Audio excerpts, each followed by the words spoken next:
Chapter 6, 22. That's right. I've killed 3, but it's not enough. They keep coming at me. It's so annoying. After the soldier heard his companion's complaint, not only did he agree, but he also waved the torch in his hand from time to time, as if he wanted to use this action to drive away the annoying mosquitoes. You idiots! Can't you stay away from the forest? The farther you are, the safer you will be, just like me. Another soldier said proudly. Everyone noticed that the soldier was about to leave the army and walk to the other side of the road. It was far enough from the forest, so it was naturally safer. That's right. You're smart. The other soldiers immediately agreed. Then, more and more people started to leave the forest and walk to the other side of the road. The Chiliarch naturally noticed this, but he did not say anything. He was also on the other side of the road. After all, the mosquitoes would not let him go just because he was a general. They were a very fair species. The general did not reprimand them. Some timid soldiers also moved to the left side of the road, trying their best to keep a distance from the forest. It was dangerous to do so.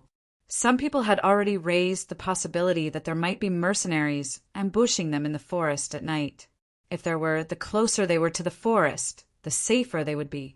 Once they were attacked, the closer they were, the faster they could rush to the enemy. This would ensure their safety to the greatest extent. Now, the army was walking on the left side of the road. Although it was only a dozen meters away, if a fight broke out, the dozen meters would be an uncrossable trench. At first, this idea was very popular. However, as night fell and more mosquitoes began to appear, no one said it anymore. What kind of joke was this? They were standing on the main road and were already as far away from the forest as possible. There were still so many mosquitoes. If they stayed in the forest, wouldn't they become a lump of meat? Who could withstand such a test? At least, if the Siamese soldiers thought that they could not withstand it, they would naturally think that others could not withstand it. In this way, the so-called threat in the forest seemed to be non-existent. This also made the Siamese soldiers who were walking along the edge of the forest let down their guard. They only focused on driving away mosquitoes and hurrying on with their journey. In the dense forest, Lung Song was also suffering from mosquito bites.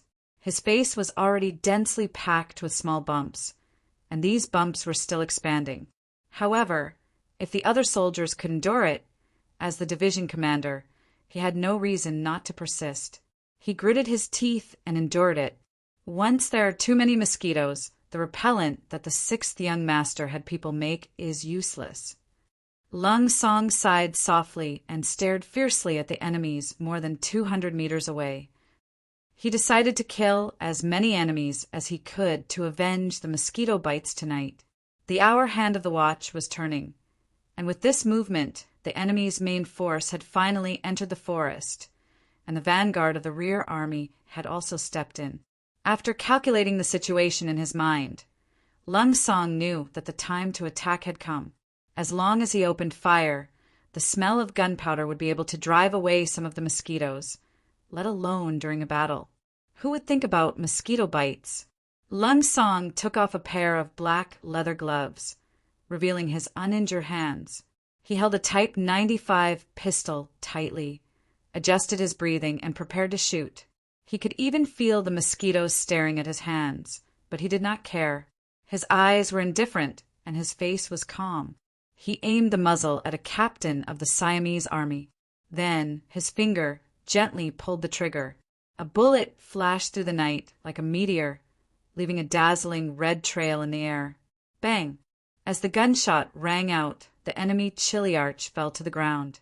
If one could look closely, one would see that the bullet had pierced through his head. His eyes were wide open, and he could not be more dead. This shot was the signal to launch a general attack, and what followed was the dense sound of gunfire. The sound of gunfire seemed to be everywhere. After a wave of attack, the Siamese army lost countless bodies, and their formation was in chaos.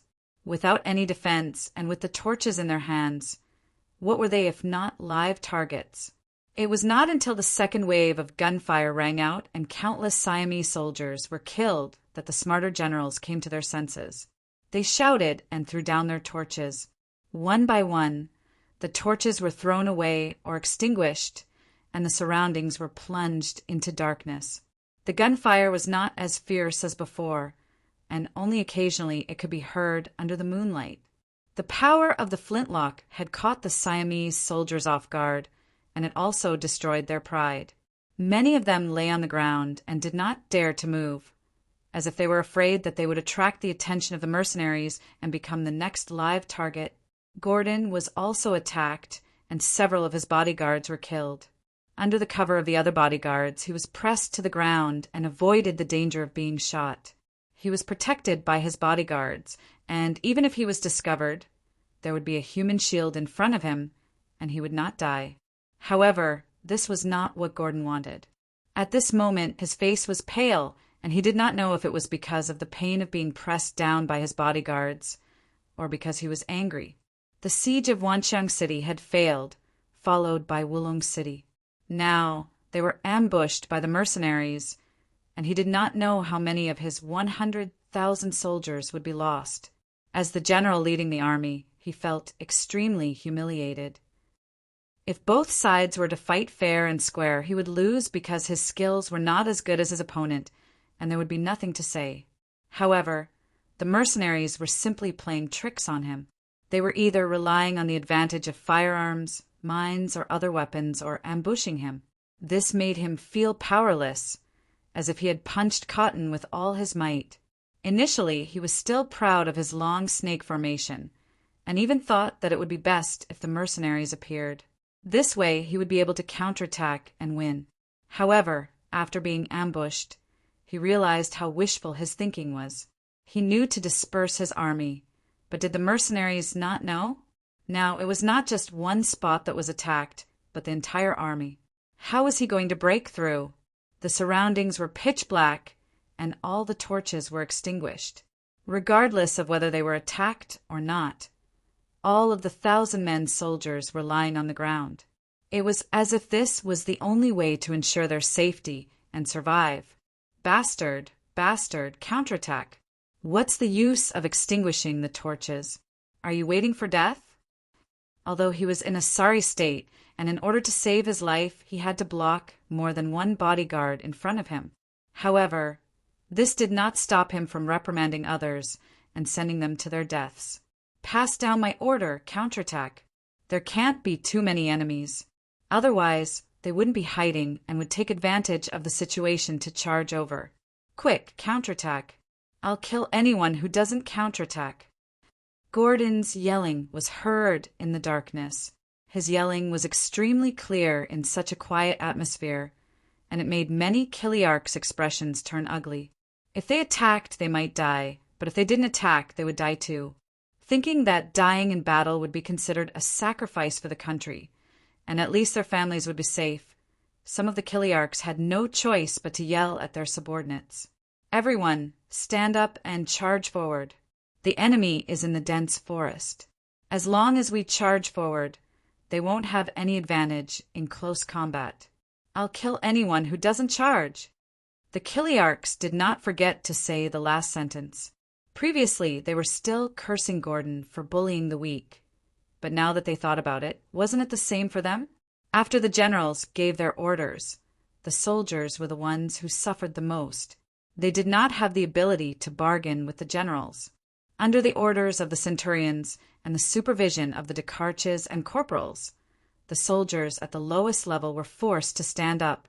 Then, in groups, they began to approach the dense forest on the right side of the road.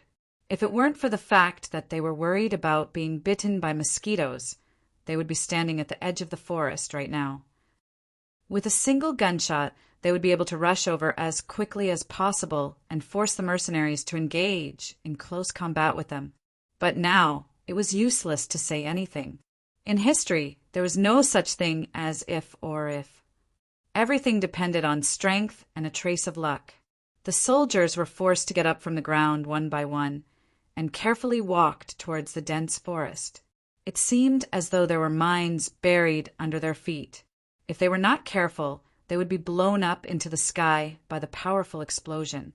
However, the attack they expected didn't happen. After walking forward for a distance of 50 meters, gunshots were still heard in front of them. It was as though everything that happened just now was a dream, an illusion. This change gave more people courage, and they stood up as well.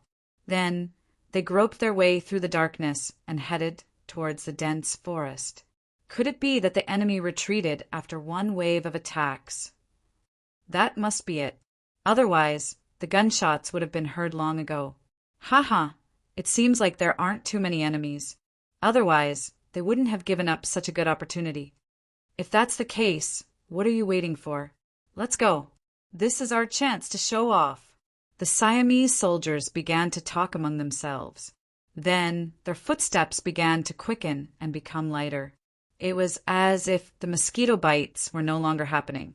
Bam, bam, bam, bam, bam, bam, bam, bam. Just when the Siamese soldiers thought that they were safe, a barrage of gunshots rang out again.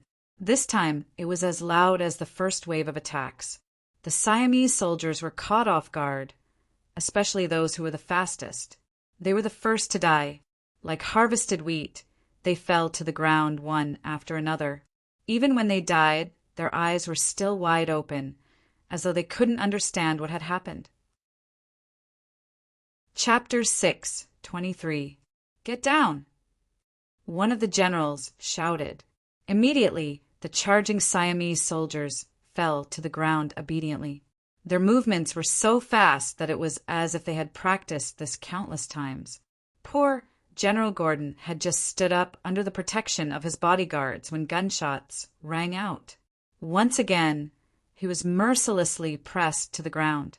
He could not help but chew on a piece of mud in his mouth, which made him angry and ashamed at the same time. The sound of gunfire continued. From time to time, figures would rush out of the forest. Then, grenades would fall on the heads of the Siamese soldiers who were close to the forest. Retreat! Retreat! Crawl backward! Following the explosions, more and more soldiers fell to the ground. Some Kiliarchs hurriedly gave out orders. Then a shocking scene happened. On the main road, countless people were frantically retreating. With this speed, even if they were the members of Cold Vanguard, some of them would probably pass the test. This should be the effect of potential. When a person was faced with death, he could always explode with unimaginable speed. As the Siamese soldiers retreated to their original positions, the gunshots and grenade explosions gradually stopped. Silence reigned over the land once again. Being tricked once wasn't something to be afraid of.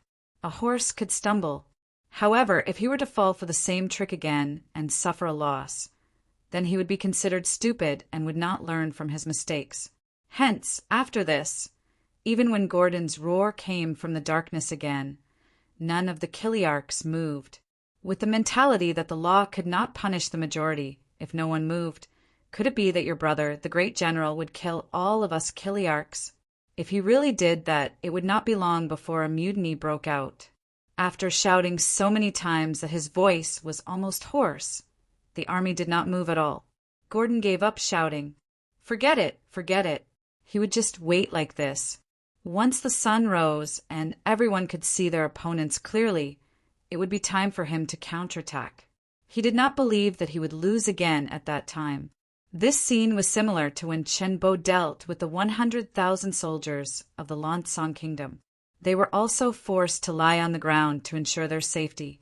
The only difference was that the terrain this time was not good. Lung Song had limited manpower and could not capture the 100,000 soldiers again. Pass down the order. The auxiliary soldiers will retreat first. The cold front will be the last to retreat. After dawn, gather at Wanxiang City. Lung Song gave the order reluctantly. He thought that he could fight a good battle, but he was helpless against these cowards. After all, he couldn't let the army charge forward. Firstly, their line of sight would be obstructed, and secondly, their forces were too few. If they really charged forward and engaged in close combat, they would be the ones to suffer. This was an outcome that he absolutely did not want. The mercenaries began to retreat into the depths of the forest in an orderly manner. Then they turned and headed towards Wanxiang City. The Siamese soldiers on the road did not dare to guess or test the waters. This was because it would mean sacrificing countless lives. No one wanted to die, so they might as well stay where they were. The cold wind blew past them from time to time. Mosquitoes would also take the opportunity to bite them. The Siamese soldiers could only endure and curse in their hearts. They cursed the mercenaries for targeting them. They cursed their general for being useless. What kind of war was this? Time passed slowly, and the sky gradually brightened. The dew fell, and the mosquitoes were also affected by it. They began to leave one by one. When the white fog dissipated, the Siamese soldiers finally launched their counterattack. They rushed into the forest as if they wanted to perform well. However, what awaited them was no one. Even the cold front, who were the last to retreat, had all retreated an hour ago. Under the protection of his bodyguards, Gordon stood up straight again. However, his eyes were red, indicating that he did not rest well last night. "General, the enemy is no longer in the forest. What should we do next?" All of the major commanders and Kiliarchs began to gather around this general before asking questions with fawning expressions on their faces. After all, they had shown their fearful side last night. Now, they were afraid that their general would settle the score with them. Gordon wanted to settle the score with them. However, if he really dealt with these generals, who would lead the army, if these generals gathered together, they might even turn against him. He could only remember this incident in his heart. He waved his hand and said impatiently, "What else can we do? Continue to retreat. Let the army speed up and rush to Wulong City for breakfast." He could not deal with these generals, but he could still do something. Punishing them for not eating breakfast was a temporary way to vent his anger. Of course, this was also because Gordon wanted to rush back to the city as soon as possible. Once he entered the city, he would be much safer. After this battle, the Siamese army lost another 10,000 soldiers. With less than 90,000 soldiers and 10,000 injured soldiers, the Siamese army finally returned to Wulong City in the evening of the next day. When he entered the city, he saw the destroyed streets and houses.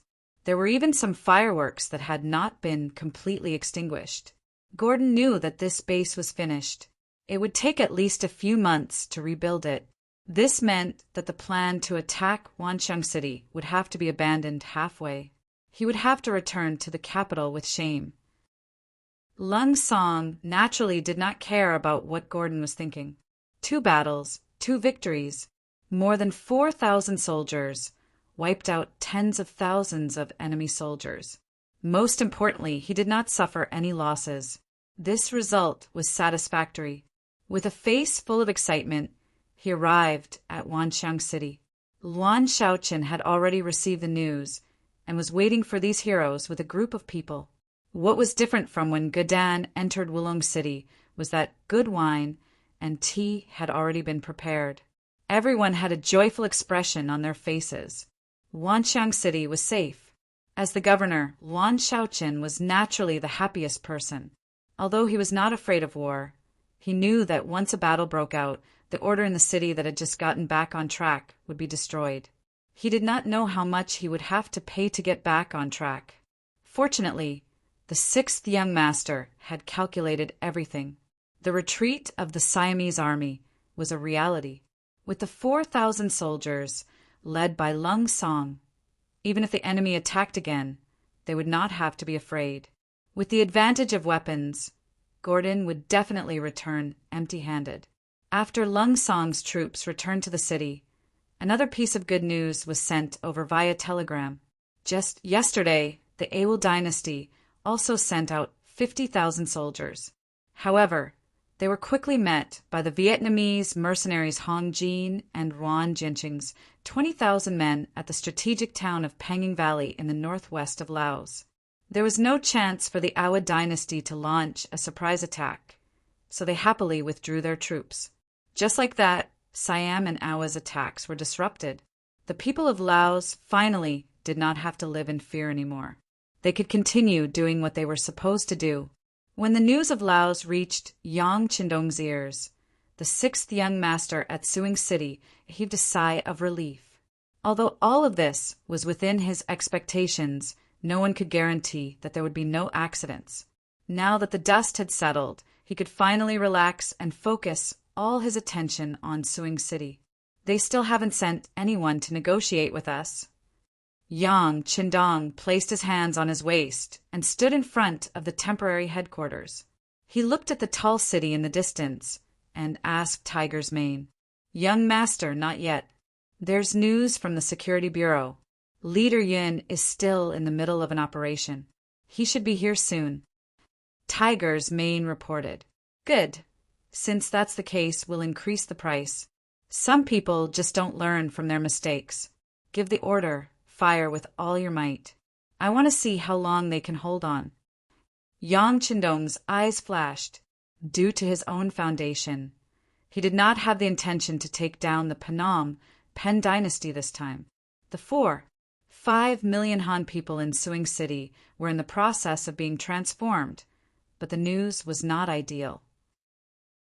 These people were all refugees that the southern Ming dynasty had to abandon. They were uneducated and were born to hard labor. They were also timid, and all they wanted was to have a bite to eat and survive. For such people to change in a short period of time, to give them confidence and dignity, it was not something that could be done in a day. Although the political department and the publicity department had put in a lot of effort, it was impossible to use it without a year. In addition, they had to learn culture, at least to be able to read, which may take longer. When the two provinces of Vietnam and Laos were established, 200,000 educated youths in Suing City had been used. To take over the entire Pen dynasty, at least 100,000 educated youths were needed. This reserve was gone, and it would take time to train them again. This was Yang Qindong's difficulty. Without enough foundation, how could he build high-rise buildings? In the end, he decided that this time he would only fight against the Pen dynasty. He wanted to show his muscles through this incident to ensure that no one would bully him in Vietnam or Laos when he was not here. The main reason that forced Yang Qindong to make this decision was not only the lack of educated youths, but also the emergence of an unexpected event. The honeymoon period between Bai Ming and Wallace suddenly ended. The Security Bureau sent news that a war seemed inevitable.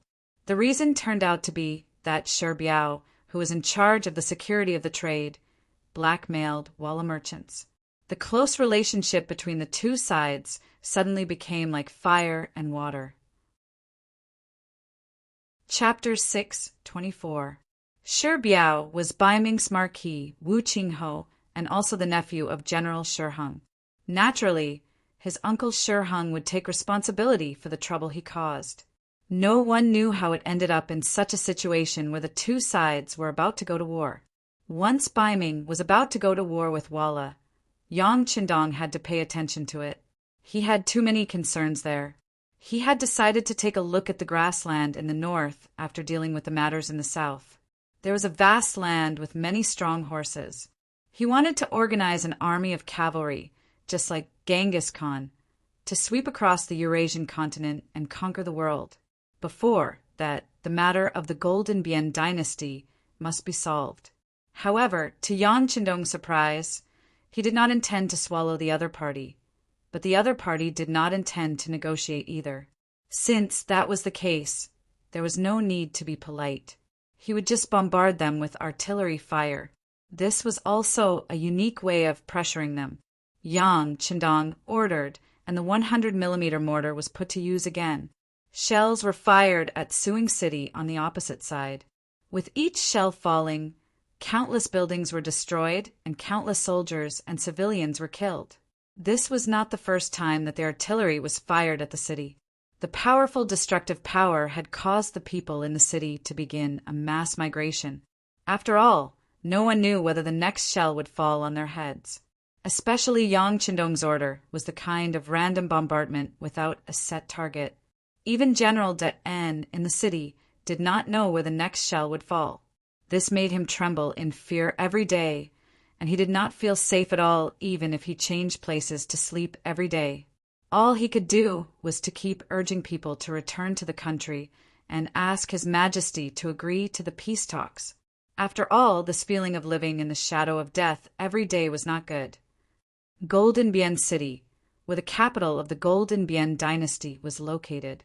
The top officials of the dynasty had been discussing how to deal with the aggressive mercenaries for a few days, but there was still no consensus.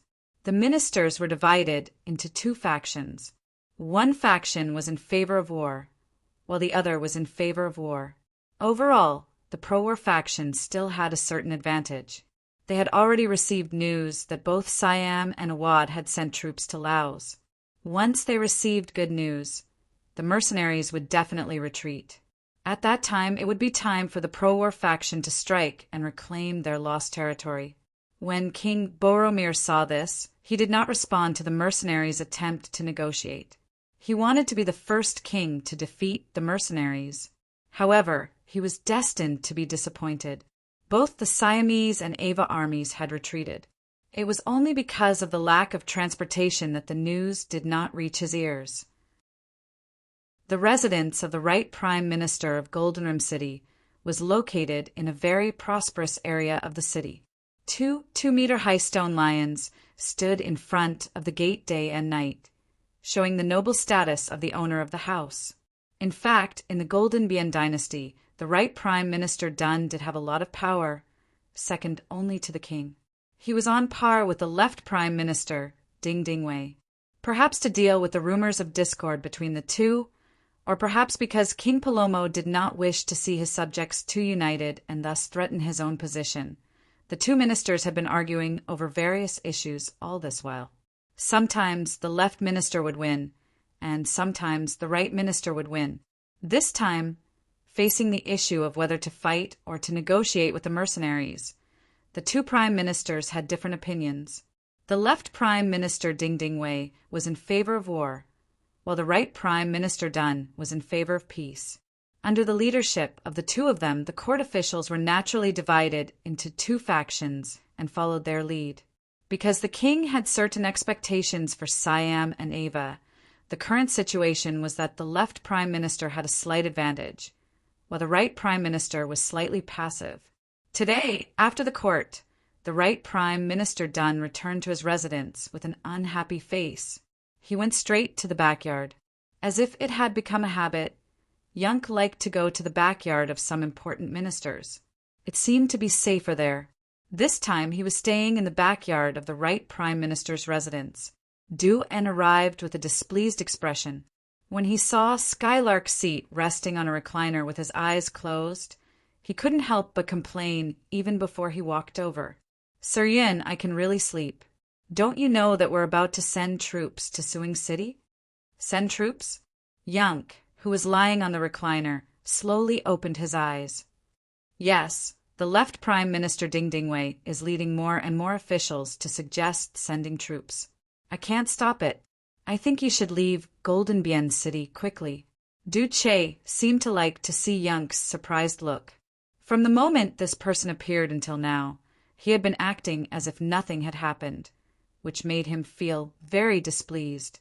No matter what, he was still the right minister of the country, with a high position and power.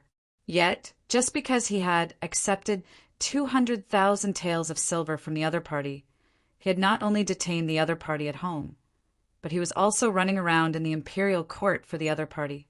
Now that the situation was becoming more and more unfavorable, he had already decided to stop.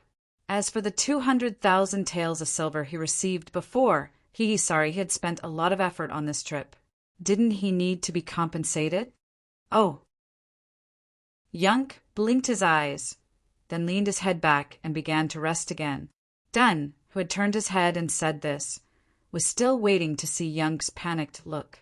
The other party might even beg him. If he was happy, it would not be a problem to accept some money from the other party to ensure his safety.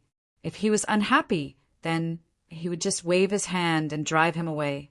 What a joke! Do you really think that mercenaries are the best in the world? Why don't you look at the situation outside?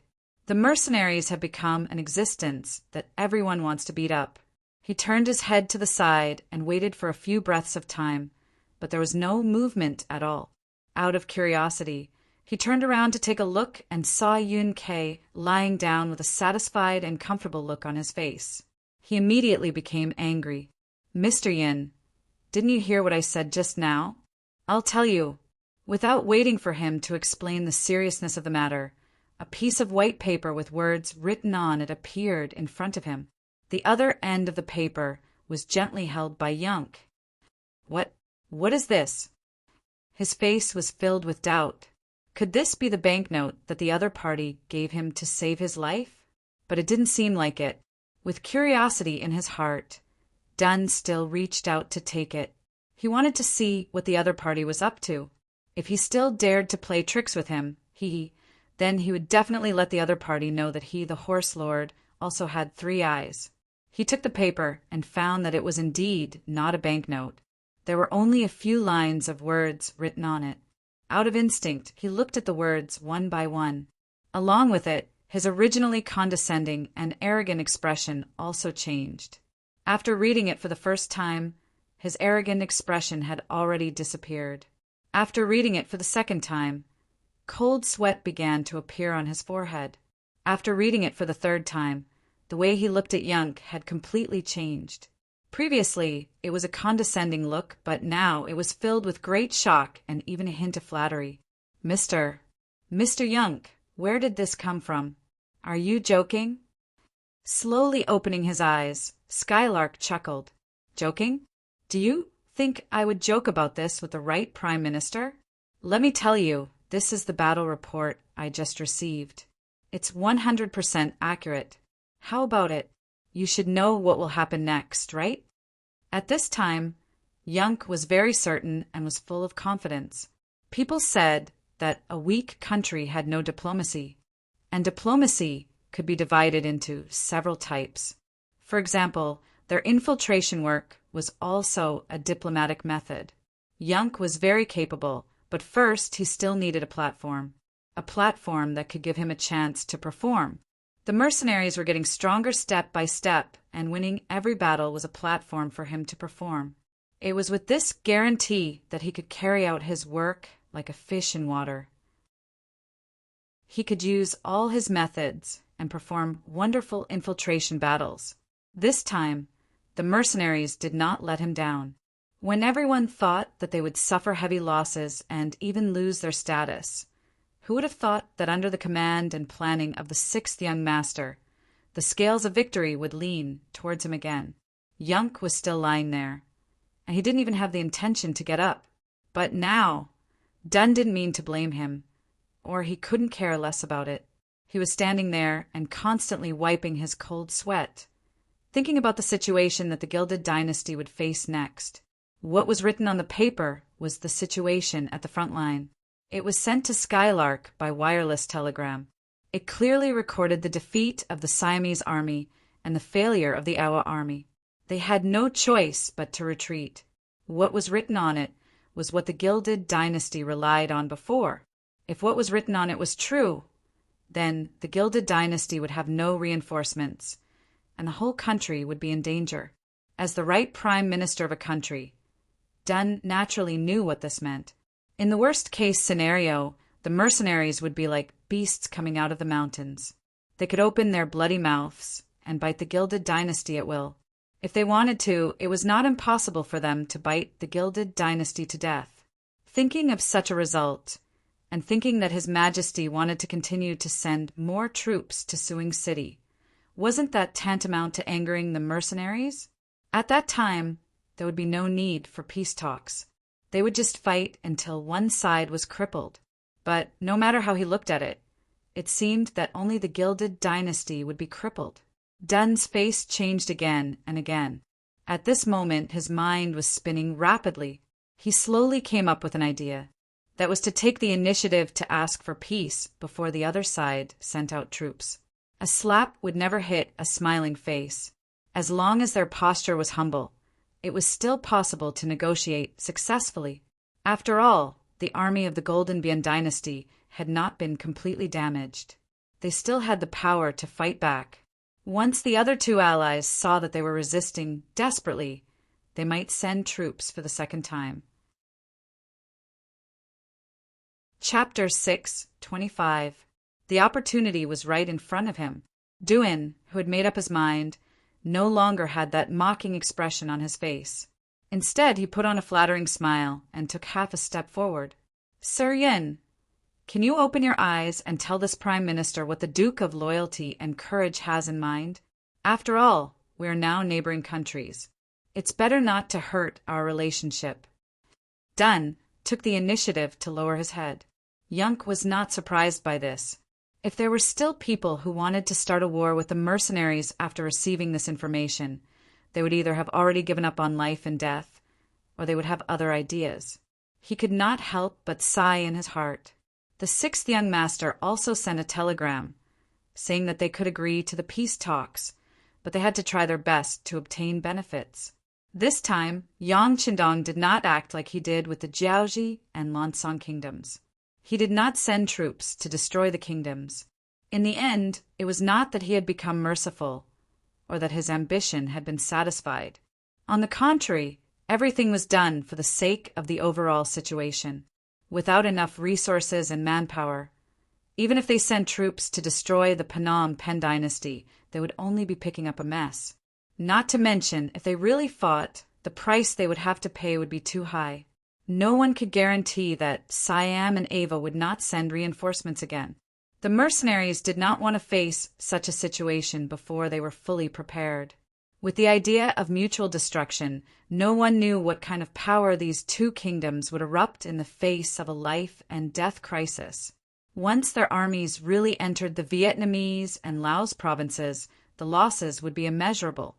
Without sufficient preparation, Yang Qindong did not want to face this situation. Because of this, Yang still had a lot of work to do. Otherwise, he would have already laid his cards on the table with Duane. It was either death or surrender, and he would have just made a decision. After sighing in his heart, Skylark finally stood up from the reclining chair and stood in front of Duane. Right, Prime Minister, this time it was you who provoked the mercenaries first, and then we sent out our troops. Even if we were to send out our troops, we would inform you beforehand that you would have to give us a definite answer after the emissary returned to Wanxiang City. And it's precisely because of your arrogance and rudeness that we're meeting on the battlefield, isn't it? Yes, yes. Ducey lowered her head like a child who had done something wrong and nodded repeatedly. Some people said that this time it was the mercenaries who started the war without declaring war, but that was not the case. Everything was just as Young had said. The emissary from Laos had given them a chance, but no one had taken it seriously at that time. That was why Shanding City was suddenly breached and Jujing City's 100,000 soldiers were defeated. All right, since Right Chief Minister has already admitted that it was your fault this time, then whether my mercenary army will fight or shake hands with you will depend on your performance and what you are willing to pay. In short, this time, don't take my word seriously. Otherwise, you won't be able to buy medicine for regret anywhere. All right, I'll wait for you here. You can also go and verify the authenticity of the information. In fact, there's no need to verify it. Your scouts should be able to send the news back in 2 days. But if you haven't made a decision by then, my mercenary army will take the initiative to make the decision for you. No. Duan kept shaking his head. Previously, because he had placed his hopes on the allies of the two countries, he wanted to send troops to the front line to pressure the mercenaries. Since he knew that his allies had been defeated or had retreated, it was very clear what to do. Duan's attitude was arrogant and even a little arrogant, but when he left, he bowed with every step, like a child seeking advice from a teacher. He was extremely respectful. After finally leaving the backyard, Duan's expression returned to its serious state. Men, prepare a sedan. I want to enter the palace to see His Majesty. It was not that Duan didn't doubt the authenticity of the information provided by Yunk, but Yunk had already made it clear that he would not wander around and would wait here, and the news would be confirmed in 2 days. Did this person eat a bear's heart and leopard's guts to joke about such a matter? If everything was true, then it was necessary for him to report the situation to the king. It was better to be prepared than to not know anything at all. In the king's palace, Du-En stood in the side hall. Opposite him sat King Boromir. Boromir was a little fat, and he was wearing a golden royal robe. He narrowed his eyes. Right, Prime Minister, I have thought about it. The left Prime Minister's words are not unreasonable. Since Siam and Ava have already sent news, they will definitely send troops. As allies, we should also send more troops to the front line to pressure the mercenaries. Boromir was very clear about the reason why Du-En wanted to see him. In the morning, the two prime ministers had been arguing in the court. In the end, Du-En's faction became weaker, and even he, the king, leaned towards Ding-Ding-Wei's opinion and continued to send reinforcements. Boromir did not understand why Du-En wanted to see him. Could it be that he wanted to continue persuading him? Your Majesty, this is the information I received. Please take a look. Du-En did not explain anything. He only presented the information he received from Yunk. He believed that once the king saw this, his attitude would change drastically. You just received this information? Boromir looked at Du-En with a puzzled gaze. The right prime minister did not have the authority to gather information. So where did he get this information from? Puzzled, Boromir took the paper with the words written on it from the eunuch beside him. After looking at it casually, his eyes widened and his body began to tremble. In the end, even his hands that were holding the paper were trembling. Right Prime Minister, where did you get this information? Why didn't I know about it? Boromir suddenly raised his head and looked at Du-En with a terrifying gaze. Your Majesty, this information was sent to my residence by a merchant who claimed to be from Laos. I only saw it when I returned to my residence. Du-En naturally would not reveal that Yunk was in his residence. Who knew if the king would accuse him of colluding with the enemy in a fit of anger? Besides, he was counting on his relationship with Yunk to gain more benefits in the future. He had to hide this person well.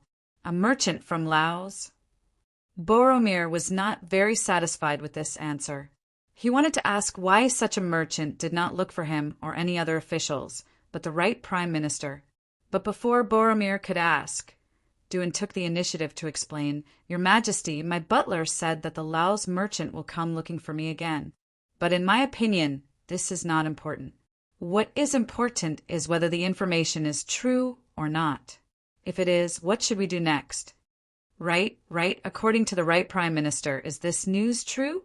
Boromir seemed to have woken up the person in his dream. Boromir's voice carried a hint of urgency as he asked. In fact, it did not matter how the information came about. The most important thing was whether it was true or not. If it's true, it's a big mistake to send troops to the front. What's wrong? The other two allies have retreated. Do you want to fight head-on with the mercenaries with the Golden Border Dynasty's powerful army? This, in my opinion, regardless of whether it is true or not, there is no smoke without fire. We have to prepare for a backup plan. Du-En raised his head. He wanted to say that since he was the one who sent the information, of course, he would believe it to be true. But he would not say that. He wanted the king to figure it out himself. At the same time, he wanted to use this as an excuse to trick some people, so he could not be too sure. Yes, it is necessary to prepare for a backup plan. Boromir kept nodding, but soon he shook his head. But we have to be careful. Someone might be deliberately spreading false information to mislead us. So, summon the left Prime Minister to the palace for a meeting.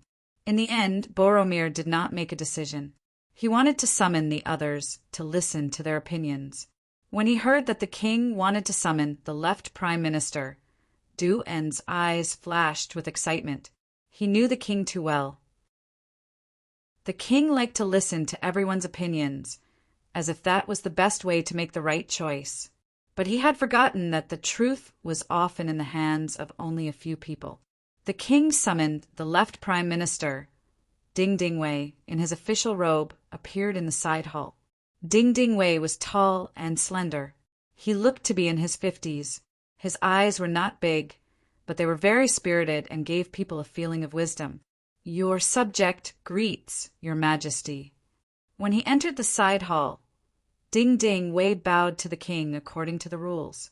Left Prime Minister, please rise. Come, bring this over. When Ding Ding Wei entered the hall, Boromir's expression had already returned to normal. He looked calm and relaxed.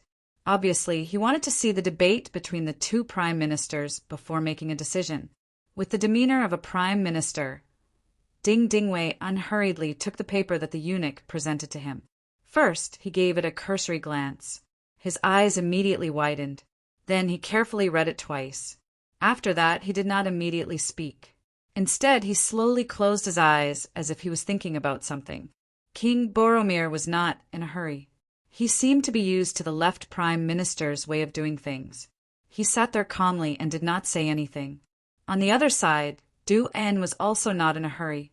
This was a trap to begin with. He had even thought about what choice Ding Ding Wei would make. He was just waiting for him to jump in. After about 5 or 6 breaths, Ding Ding Wei finally opened his eyes. He cupped his fists and said to Boromir, Your Majesty, may I know where this information came from? Chapter 6, 26. For the left Prime Minister to say this, it was clear that he did not believe that this was news from the army. He knew very well that regarding the movements of the other 2 countries, it would take at least the day after tomorrow for definite news to arrive. Now that it had arrived, it could only mean that this news did not come from official channels. Haha, the left Prime Minister is indeed amazing. This news didn't come from the military. It was sent by the right Prime Minister. Boromir seemed to be very satisfied with the left Prime Minister's performance and didn't forget to praise him. The right Prime Minister sent it? Ha! Ding Ding Wei laughed. Originally, he was suspicious of this news because they were enemies with the mercenaries. Of course, he had done his research on the strength of the mercenaries.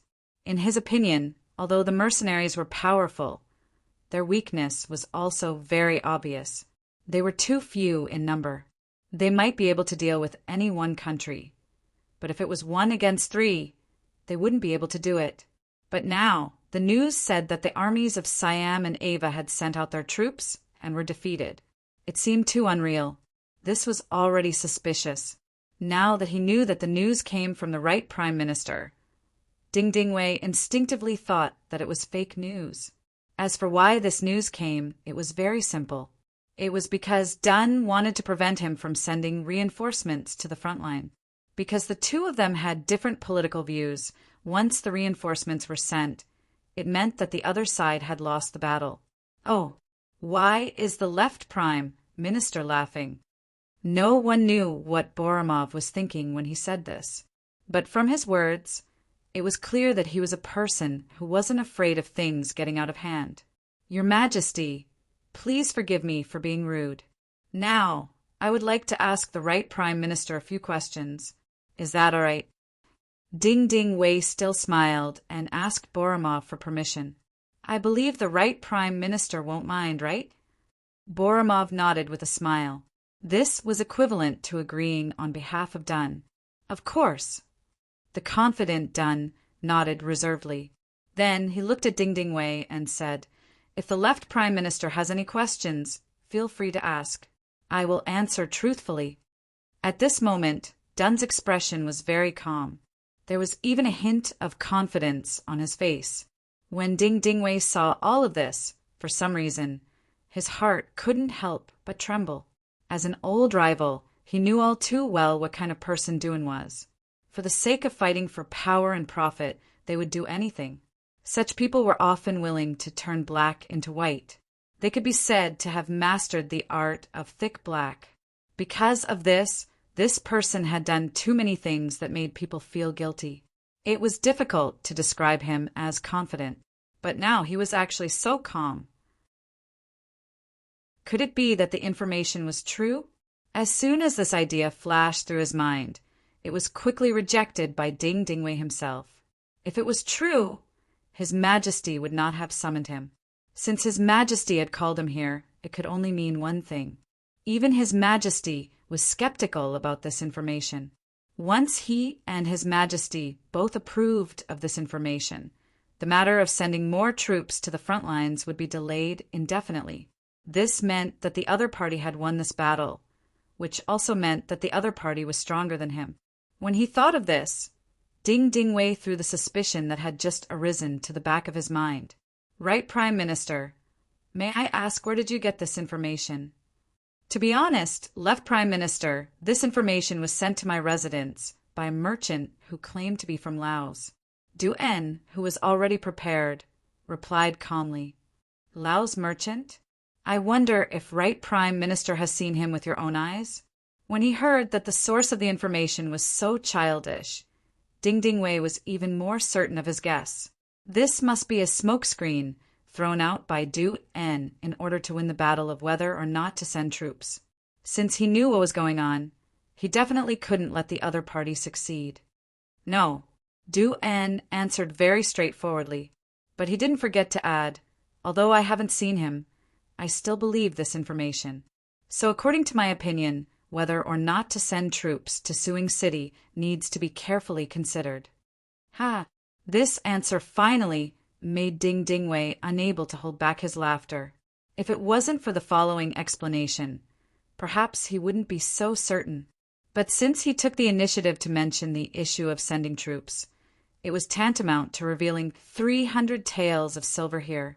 After being the Left Prime Minister for so many years, Ding Dingwei believed that his ability to observe people's expressions had reached a very high level.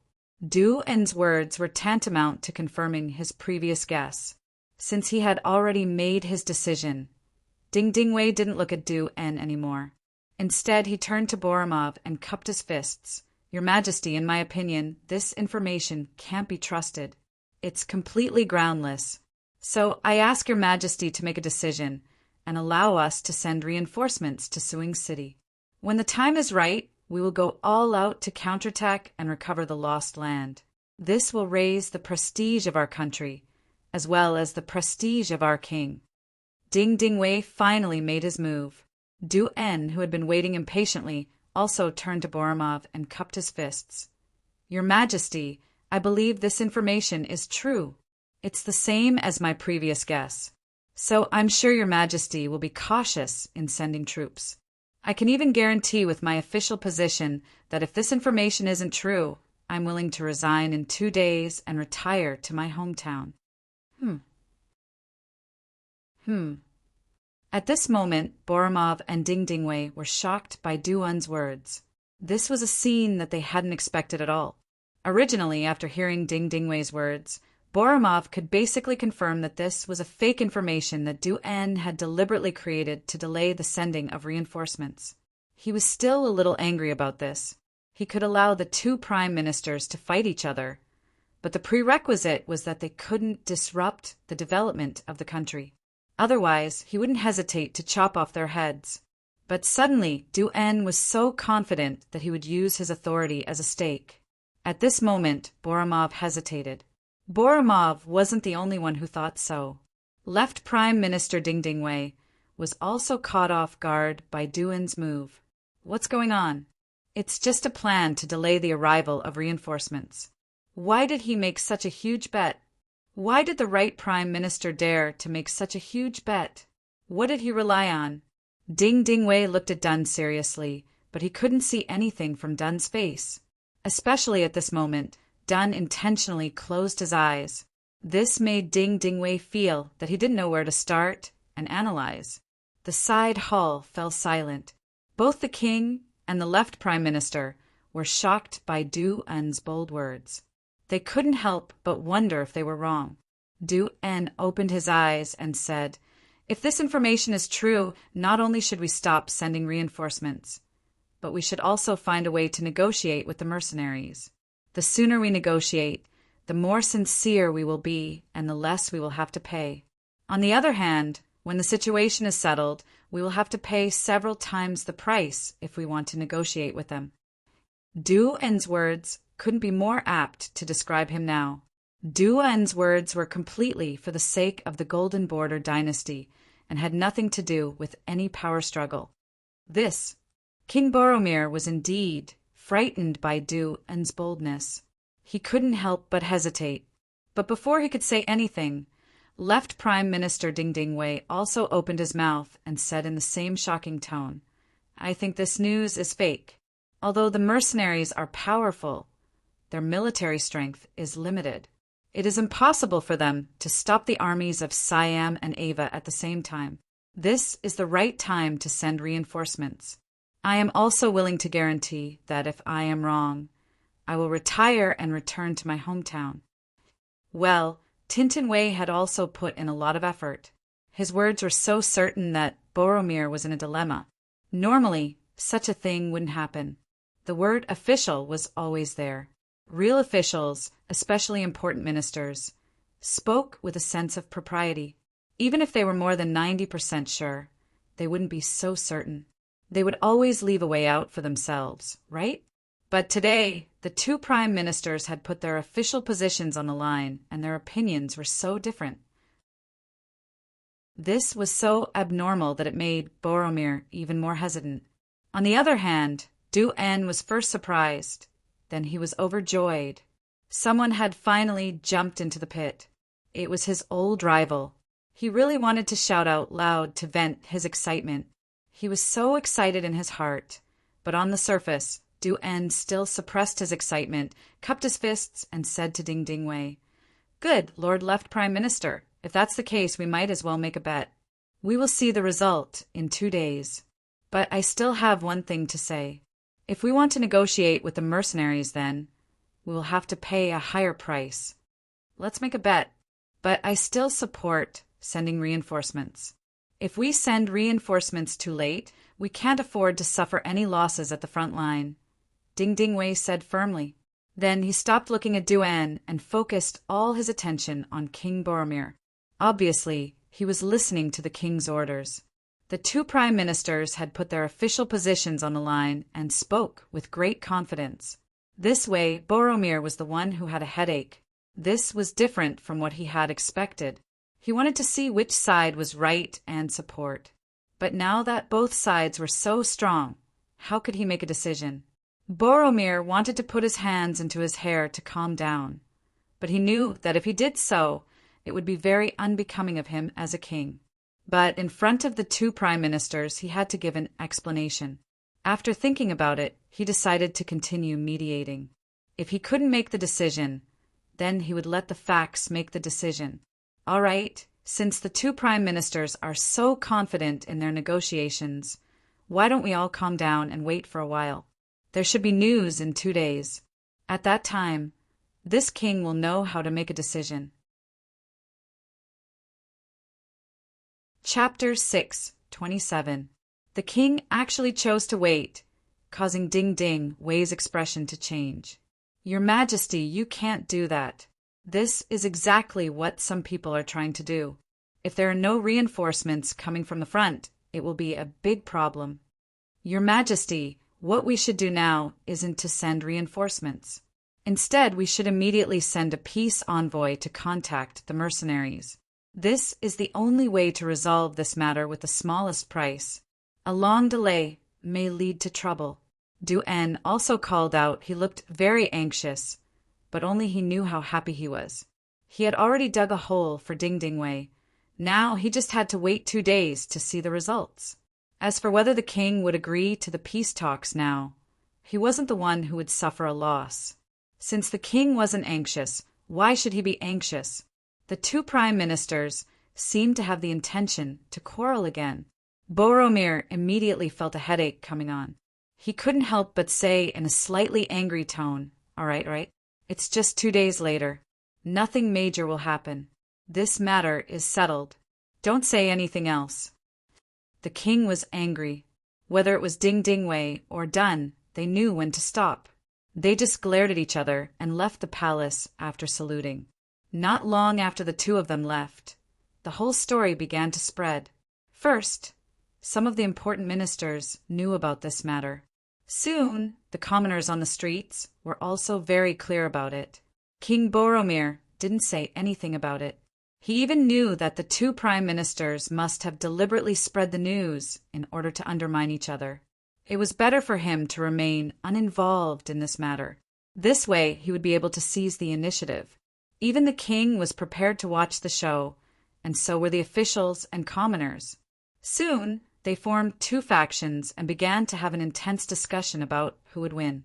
The combat strength of the mercenaries naturally became the main topic of discussion. Those who supported Du En would naturally say that the mercenaries were powerful and that they were omnipotent. Those who supported Ding Ding Wei would naturally say that no matter how powerful the mercenaries were, they were too few in number. It was absolutely impossible for them to win a war against the three countries. Du En's words were just to delay the reinforcements to support the front line. It was just to tear down the left prime minister's platform. This kind of action that sacrificed the interests of the country for one's own personal reputation was really too despicable. If it could be proven that Du En was lying 2 days later, then he should be charged with the crime of harming the country. The people who supported both sides were still having an intense debate.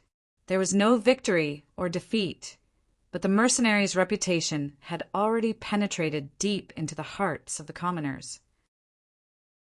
This was especially true for the people who had escaped from Shangding City. Some of them had come to the capital, and through their mouths they had described the mercenaries as incomparably terrifying. In the end, the mercenaries' reputation had been greatly increased. This was something that even Yunk had not expected. However, this was good news after all. Yunk quickly ordered his subordinates to spread all kinds of news about the mercenaries. For example, the commoners in Vietnam and Laos were living very well. With Yang Bao, once they obtained citizenship, they wouldn't be bullied anymore. If this news was spread during normal times, not only would it not be accepted, but it would also be criticized as a misconception. However, at this time when the news was spread, not only did it attract a lot of attention, but it also attracted a lot of attention. The two sides were fighting, and for a while there was no clear winner.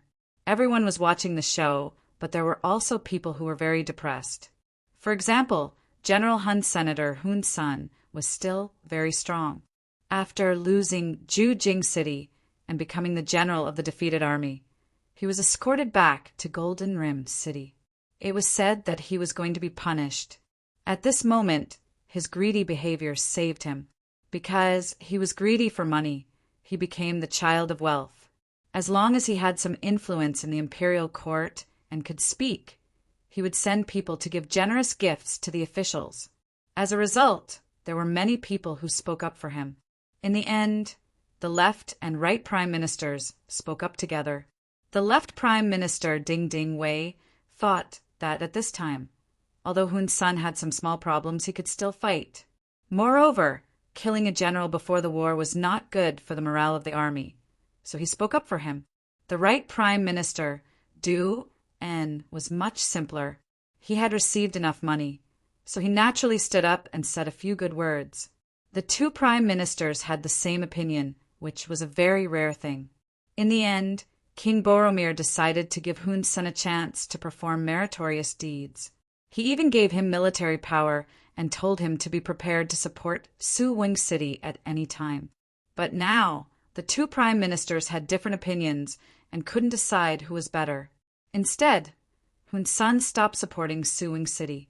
He had no choice but to wait at home. But in his heart he was cursing Du En.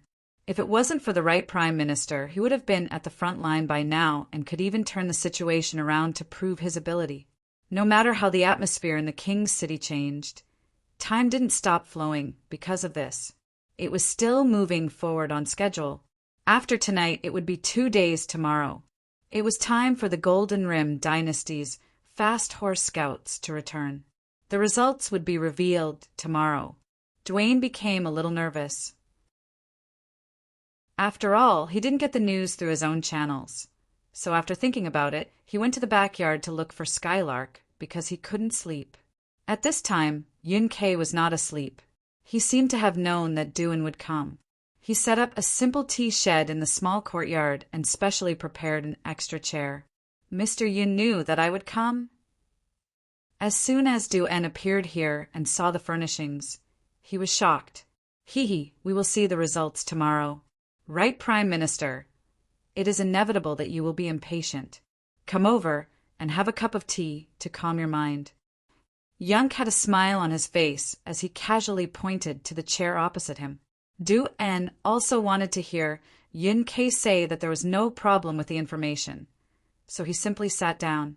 But just as he sat down, after hearing Yun Kei's next sentence, he suddenly jumped up. Yunk chuckled and said, "Actually, the previous news was just a tease, right, Prime Minister?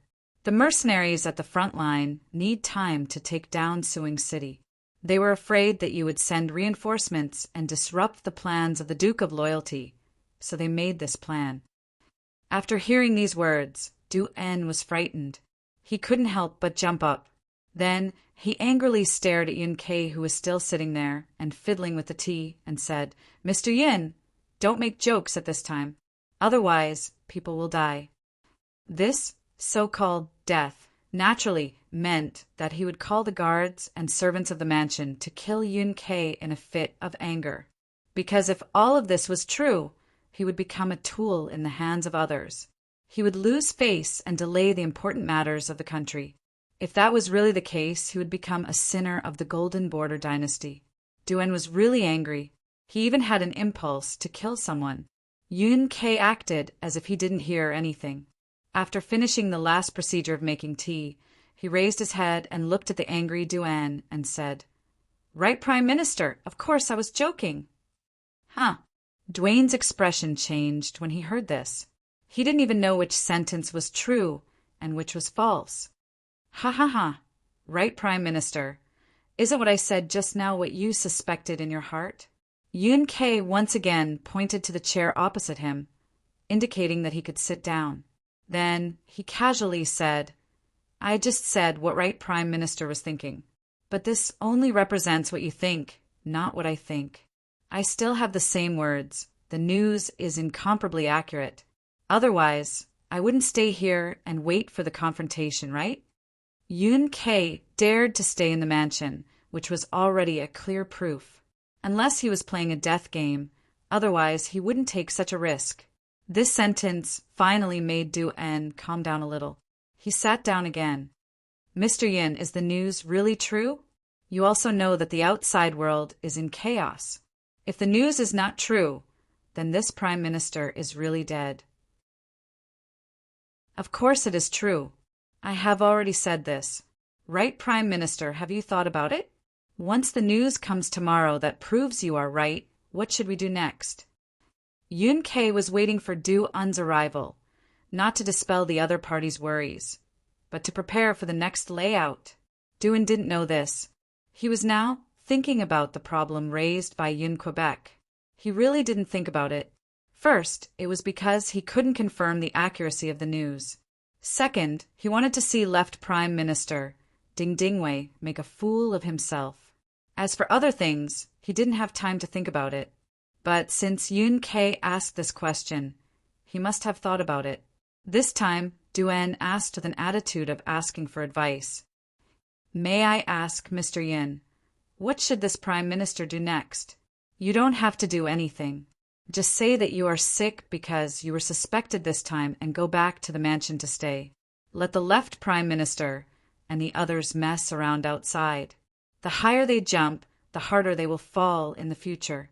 When the time is right, Right Prime Minister will stand up and shout. That will be the best time to prove your ability." The smile on Yun Kei's face disappeared, replaced by a face of determination and decisiveness. Huh. Du En was also a very smart person. He immediately thought of something and said, "Mr. Yin means to first give up the right to negotiate, and when those people can't reach an agreement, this Prime Minister will help to decide the overall situation." Yes. Yun Kei nodded with satisfaction. He praised the other party for being a smart person. Dwayne chuckled after hearing Skylark's praise, but then he frowned and said, "But if someone else completes the negotiation with the mercenaries, then wouldn't this Prime Minister have nothing to do with it?" Chapter 6:28. They won't be able to negotiate. The Duke of Loyalty has already sent me a message. Unless the right Prime Minister personally comes, it's useless for anyone to negotiate. Skylark said this with an incomparably confident tone as he smiled and looked at Dunn, who was sitting opposite him. Oh, haha. Then I thank the Duke of Loyalty for your praise. Come, let me propose a toast to Mr. Yin. I wish us a happy cooperation. Dunn laughed as his worries were swept away.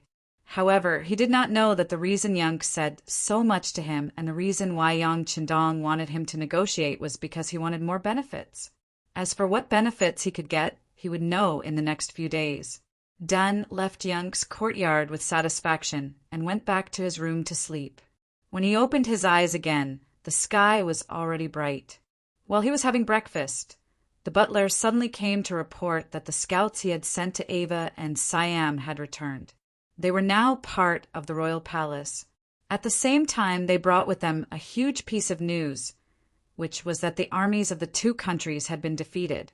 They were mercilessly blocked outside the gates of Laos by the mercenaries, unable to enter at all. In other words, the information provided by Yang was extremely accurate. This time, Dunn had made the right bet. Ha ha ha ha. Listening to the information provided by the butler, Dwayne grinned widely. Everything was as Skylark had said.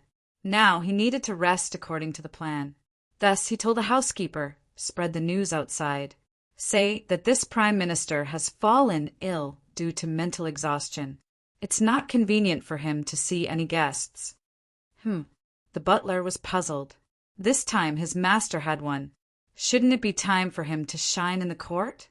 Why did he have to stay at home and not come out? However, he was only a butler and could not understand his master's thoughts. After seeing the stern look in Dunn's eyes, he immediately agreed and left to spread the news. At this time, the palace was already in a mess. The scouts had just returned and brought news from the front lines. The Ava and Siam armies' plan to surround Wei to rescue Zhao and attack Laos while it was empty had failed. Not only that, but the Siamese army had also suffered heavy losses.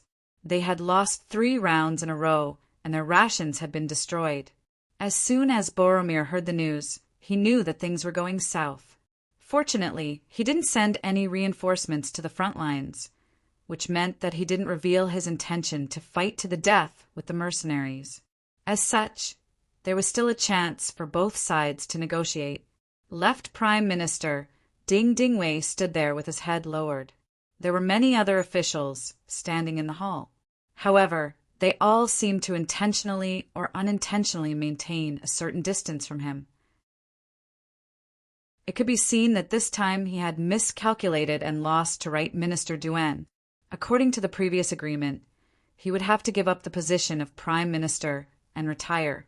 If that was the case, he would put a person without power and influence in their eyes. There was no need to talk about respect. As if sensing the questioning gazes of the crowd, Ding Ding Wei clenched his teeth. He suddenly cupped his fists and bowed to Boromir. Your Majesty, this subject has lost. This subject will immediately resign as the left Prime Minister. 1 day later, this subject will pack up and leave the capital. What are you doing? Did this king allow you to leave? It was just a joke. How can you take it seriously? I don't think the right Prime Minister will take it seriously. Oh, right. Why isn't the right Prime Minister here? Boromir was having a headache over the current situation, and Ding Ding Wei's resignation came. In such a chaotic situation, how could he agree to it? Since Boromir was the one who said that, even if Dwayne was here, he wouldn't be able to say anything, let alone when he wasn't here. When Boromir asked this question, everyone noticed that the right Prime Minister wasn't in the hall. Many of the officials started whispering to each other. Some of them even thought that the right Prime Minister was using this opportunity to raise his own status.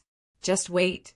He will definitely appear in a moment, and then he will stand here with the attitude of a victor and judge the world.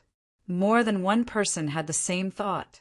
Just as they thought that Dwayne was going to make a grand entrance, a eunuch quietly walked up to Boromir and whispered something into his ear. Oh, is there such a thing? Is the right Prime Minister really ill? Boromir turned his head after hearing the eunuch's words and asked with a look of surprise. When he received the news from the scouts, he wanted to give Du-En some praise or even substantial benefits. After all, this time, Du-En didn't immediately send reinforcements. This was equivalent to creating a buffer zone with the mercenaries. It was equivalent to saving the Golden Border dynasty and not pushing them into a hopeless situation. But he didn't expect that at such a critical time, Du-En would fall ill. This was too much of a coincidence. At least he didn't believe it. The eunuch we sent to bring him into the palace replied that the right prime minister's face was ugly. His whole body was trembling and he was lying in bed. It seems that he is really ill. But in order to find out the truth, we have sent the imperial physician to the right prime minister's residence. I think there will be news soon. The old eunuch replied respectfully, "Good. Inform this king as soon as there is news." Boromir nodded. This time, whether Du-En was really ill or not, he wouldn't punish him. It was understandable. After all, wasn't it human nature for people to vent their grievances after being wronged? But this time, Boromir still underestimated Du-En's determination. This was a person who could be ruthless to his enemies, but even more ruthless to himself. In order to make it seem like he was really sick, he actually asked the housekeeper to get some ice from the cellar. Then he turned it into ice water and poured it on his body. In this way, he really caught a cold. His whole body was cold, and he fell ill. The scout's return had confirmed that what Yunk said was true. Since that was the case, what harm was there in trusting him again? He just hoped that the next development would be as Yunk said. Otherwise, it would be a waste to get sick this time. The imperial physician came and found that Du-En had indeed caught a cold. The imperial physician immediately prescribed medicine and then returned to the palace to report. What? He is really ill? After the old eunuch said the news, King Boromir was shocked. It seemed that the right prime minister was really under a lot of pressure this time. Of course, this was just a passing thought. After ordering the old eunuch to send the imperial physician to see the right prime minister, he put his thoughts on the court. He didn't make a decision just now because he had been waiting for the right prime minister to come. Since he couldn't come, the matter of the peace talks could only be handed over to someone else. Although it was someone else, there weren't many people who could really choose. How powerful was the mercenary army? The position of the person sent to negotiate was too low. How could he talk to them on equal terms? Wouldn't it be shameful if the person sent couldn't even see the face of the king? After thinking about it, Boromir still chose the left prime minister, Ding Dingwei. The left prime minister also wanted to use this opportunity to repay the king's kindness. Of course, he didn't hesitate to agree. After only 2 hours, Ding Dingwei, who had made some preparations, left Golden Rim City and went straight to Sewing City. The reason why he was in such a hurry was naturally because he knew that speed was the most important thing in war. Now that the two allies had lost the war, if the Golden Rim dynasty didn't make a move, who knew if the other side would gather all the troops to attack the Golden Rim dynasty in anger? Once they made this decision, it would be even more difficult to negotiate with them. The carriage sped along the way. Who knew how many horses were changed on the road? Normally, it would take 5 or 6 days to reach Sewing City, but Ding Dingwei only took 3 days. As soon as he arrived, he sent people to the mercenary camp outside the city to express the Golden Rim dynasty's intention to negotiate and stop the war. At this moment, Sewing City was already full of holes. These days, the mercenary army's cannons didn't stop firing. It was unknown when a powerful shell would fall, and every time it fell, it would cause a lot of damage in the city. It was normal for people to die and houses to be destroyed. For this reason, most of the people in the city had been evacuated, leaving only the soldiers. They didn't dare to leave without orders. They were on tenterhooks every day, fearing that the next shell would fall on their heads. General and personally came out to meet Ding Dingwei. As soon as they met, the general began to complain. He also said that he had made countless requests to the king's city, either to send reinforcements or to prepare for peace talks. Why didn't there a response until now, etc.? Facing De An's aggrieved face, Ding Ding Wei asked with a displeased face, "You generals are always thinking of asking His Majesty for help when something happens. Why didn't you try to fight the mercenaries? If you could win, would you still need to suffer these grievances?" Hey, left Prime Minister, it's easy for you to say that. Hearing this, De An was a little angry. He was the general of the dynasty and belonged to the existence of the military leader. There was no need to talk about his authority. Although Ding Ding Wei was the left Prime Minister, in reality, he wasn't much stronger than him. Not to mention, it was now a time of war, and the status of soldiers was greatly increased. How could he be afraid of the other party? Left Prime Minister, how could you not know that we didn't try to launch a counterattack? But the mercenaries have continuous fire guns that can take people's lives from hundreds of feet away. Our bows and arrows only have a range of 300 feet. How can we fight them?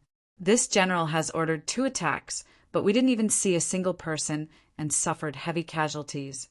How can we fight such a battle? Left Prime Minister, please teach me. Of course, if left Prime Minister is willing to personally lead the army, then I will give you a good set of armor. How about it? Asking a civil official to go to the battlefield to fight was clearly nonsense. How could Ding Ding Wei answer? He coldly snorted and said, "Fine, since the army can't win, then let us civil officials negotiate with our mouths." Chapter 6:29. All right. De N nodded, as if this was how it should be. This scene infuriated Ding Ding Wei greatly. In the past, when there was a war, it was always the generals who were in charge of the war, and the civil officials who were in charge of the peace.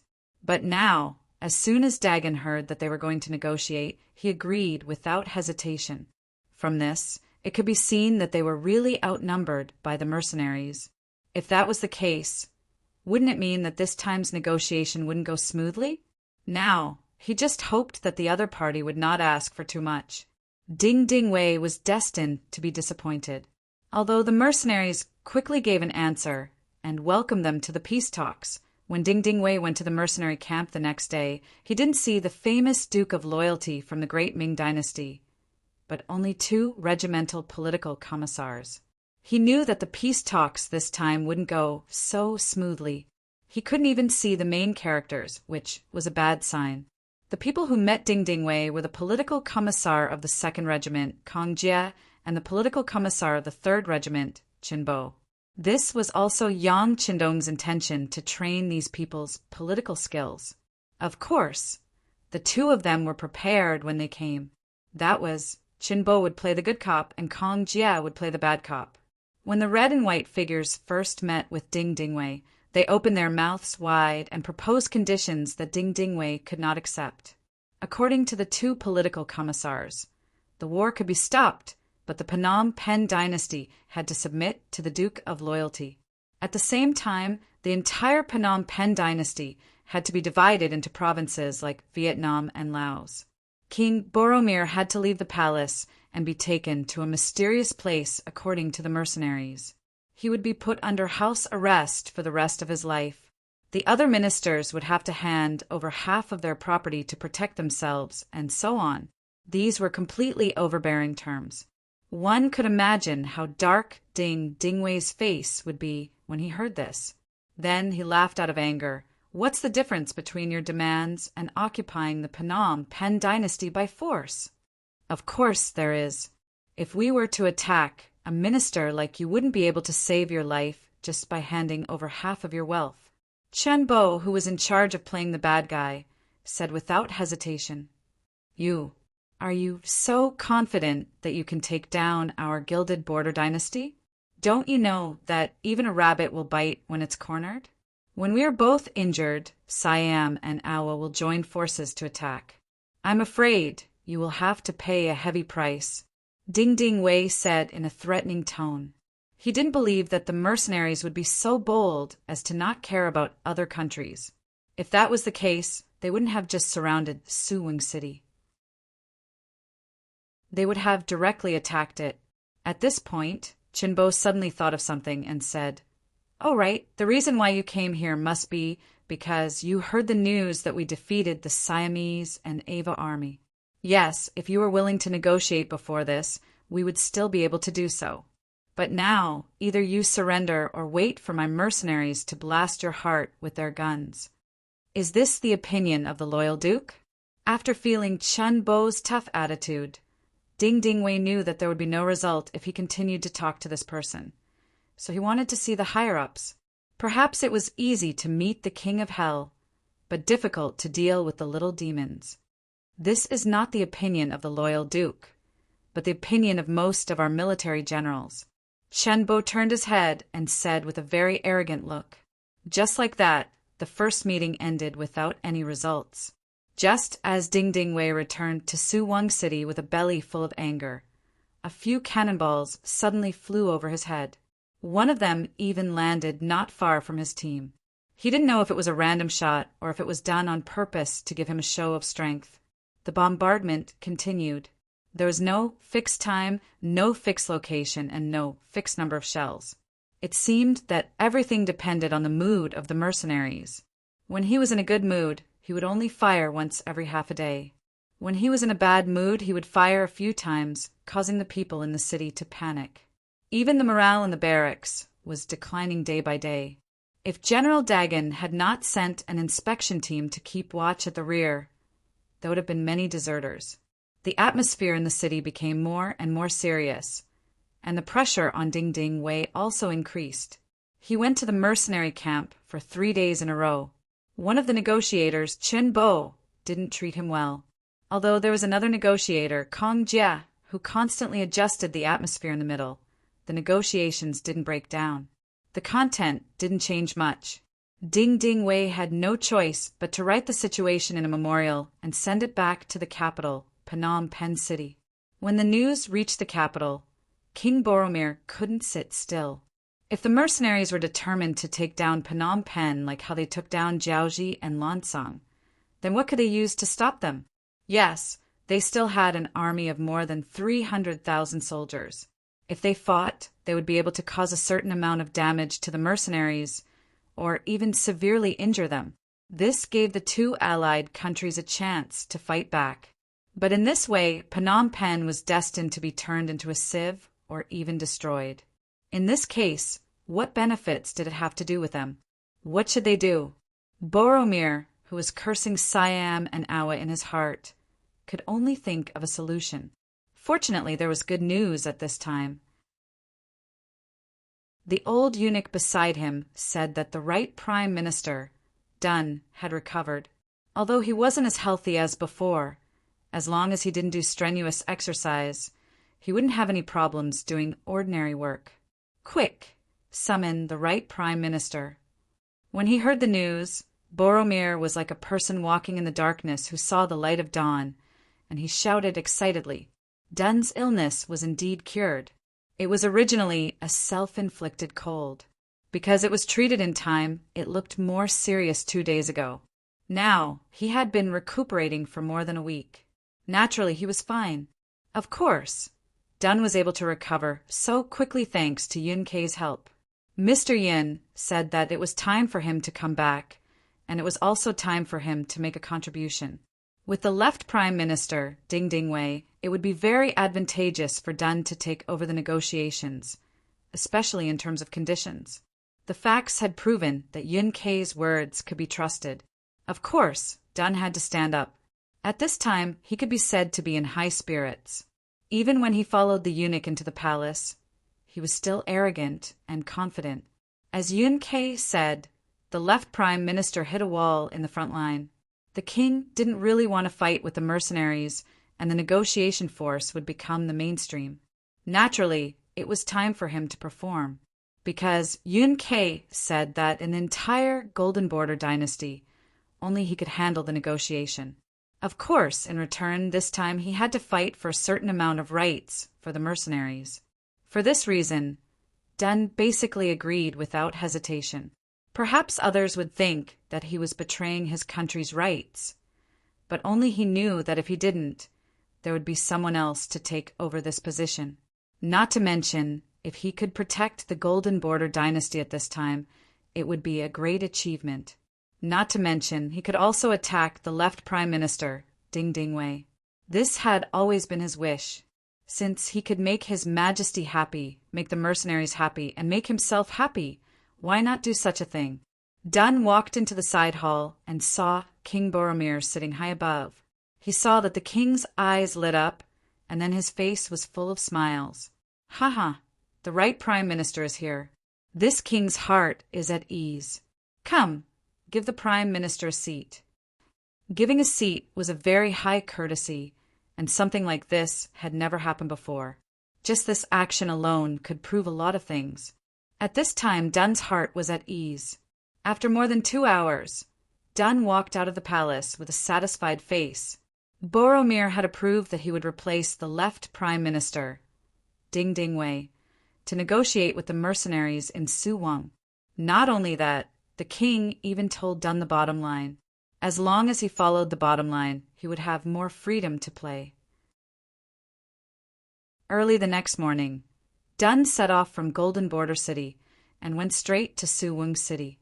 The Foreign Affairs Director of the Security Bureau, Yun Kei, was also with the convoy. With Dun's departure to the front line, his task was equivalent to more than 80% completed. The next step was to finalize some of the details of the negotiation. In fact, after Dun returned to his residence yesterday, he had an in-depth communication with Yun Kei about the negotiation. In this regard, Yun Kei had already been authorized by Yang Qindong, and his decision was the mercenaries' decision. Finally, after a sincere communication, the final plan of the negotiation was finalized. That was, the Golden Border dynasty made the following concessions. First, General Hun's son publicly apologized to the Solingen family of Laos and compensated them with a total of 300,000 silver taels. In fact, the Solingen family's loss was only 170,000 silver taels. Second, the Golden Border dynasty would compensate the mercenaries with 5 million silver taels, which would be used as military funds for the mercenaries, and 500,000 tons of copper and iron. Third, cede Shangding City and all the territories north of the city to Laos.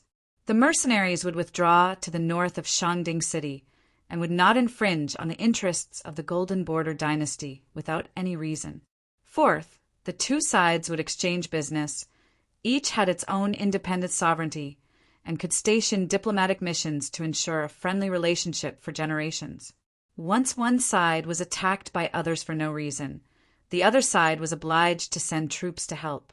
That was to say, after these events, the Golden Border dynasty and Laos had formed a military alliance. Of course, the agreement was written that once a war broke out, the troops would be sent, but the number would depend on the mood. There was no specific number.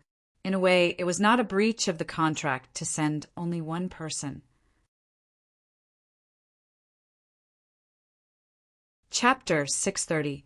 The above was the general content of the negotiation. Although there were some other details, they were all carried out around these four major points. The agreement was reached 3 days after Right Ding Dun arrived at Suwingcheng. When the news was sent back to Phnom Penh City, King Boromir heaved a sigh of relief.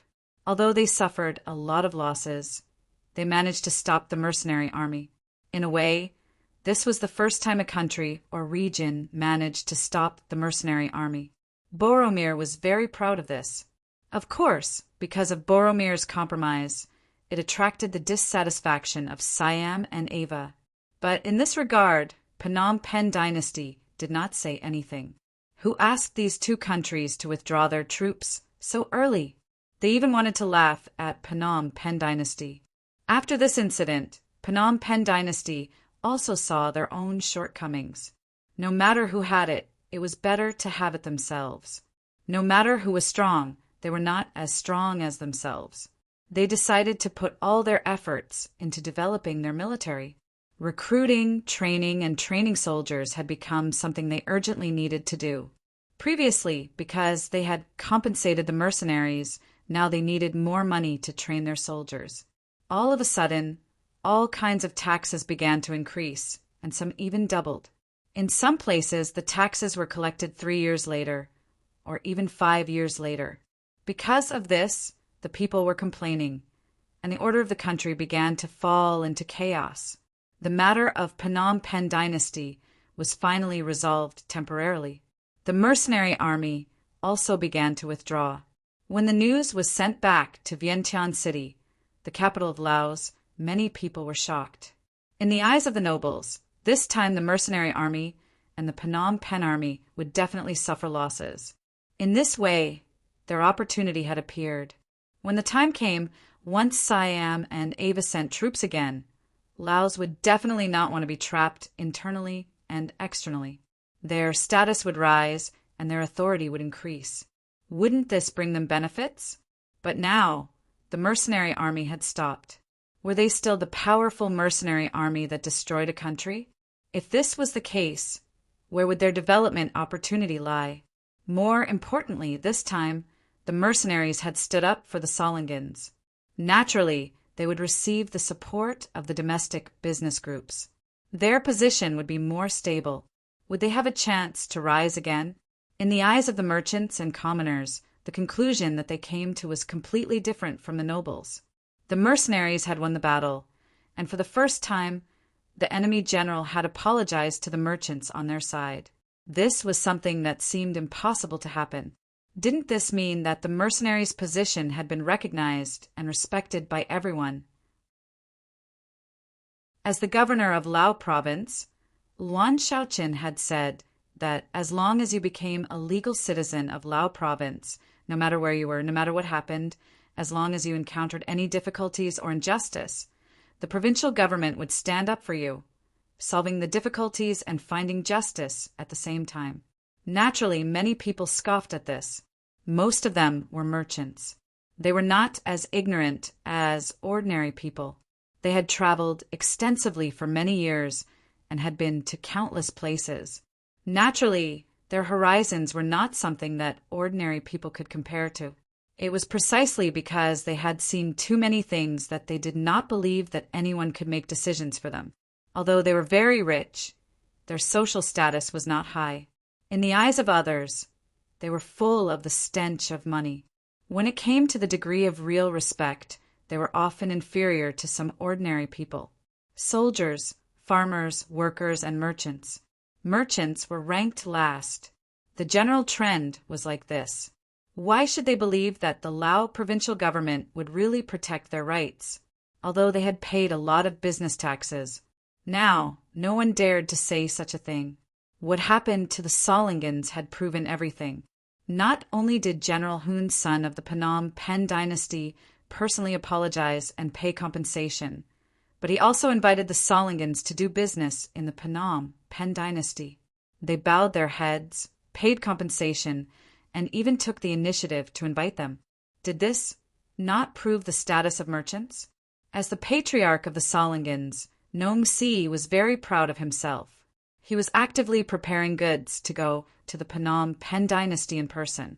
After all, with the mercenaries as their backing, it could be imagined that the Phnom Penh dynasty would never dare to play any tricks. Did they really want to fight another war and pay compensation again? Sual Langan was not the only merchant family in Laos. There were many other businesses that were not weaker than them, and some were even stronger than them. They all saw the opportunity and began to contact Governor Luan, creating all kinds of opportunities to get along and meet. Some of the big families even found the youngest and most beautiful girls in their families and gave them to Luan Shaochin as concubines in order to strengthen the relationship between the two sides. After Yang Qindong heard about this matter, he even gave instructions that if Luan Shaochin was willing, he could marry a few high-quality foreign women as concubines. Because he did not forget the expectations Luan Shaoqi and Luan Shaoqi and Zhou Hua had for this son when he left Crimson City. One of the most important things was the important matter of marrying a wife and having children. Even Yuan Shao Yu had mentioned it twice in front of him for the first time, showing the importance Luan family placed on this matter. Of course, according to Yang Qindong's intentions, he could take a woman from another race as a concubine, but it was impossible for him to take her as a wife. It had to be a Han woman in order to ensure the purity of his bloodline. He did not want the country that his generation had worked so hard to build to be swallowed up by their children with foreign bloodline. In fact, not only did Yang Qindong have such requirements for Luan Shaoqin, but also for all the senior cadres and senior officers. When you reach a certain age, you can marry a high-quality woman from outside the clan as your concubine, but you absolutely cannot let her become your wife. If anyone dares to do so and is found out, then I'm sorry, but everything you have now will become zero. You will also be removed from the cadre and become an ordinary citizen, vanishing into the crowd. Since Yang Qindong had spoken, the business groups paid more attention to this matter. Luan Shaoqin also had an extra job, which was to go back and forth between the various big families after work. It was to get closer to them and at the same time to arrange blind dates. Not to mention, there was really a lucky woman that he took a fancy to and married as a concubine. With the previous example, the other merchant families were even more enthusiastic about this matter. Invitations for Luan Shaoqin to attend banquets were placed all over the office desk. The reason why the merchants were so crazy was naturally because of the benefits. Compared to the ordinary people, their gratitude was much purer.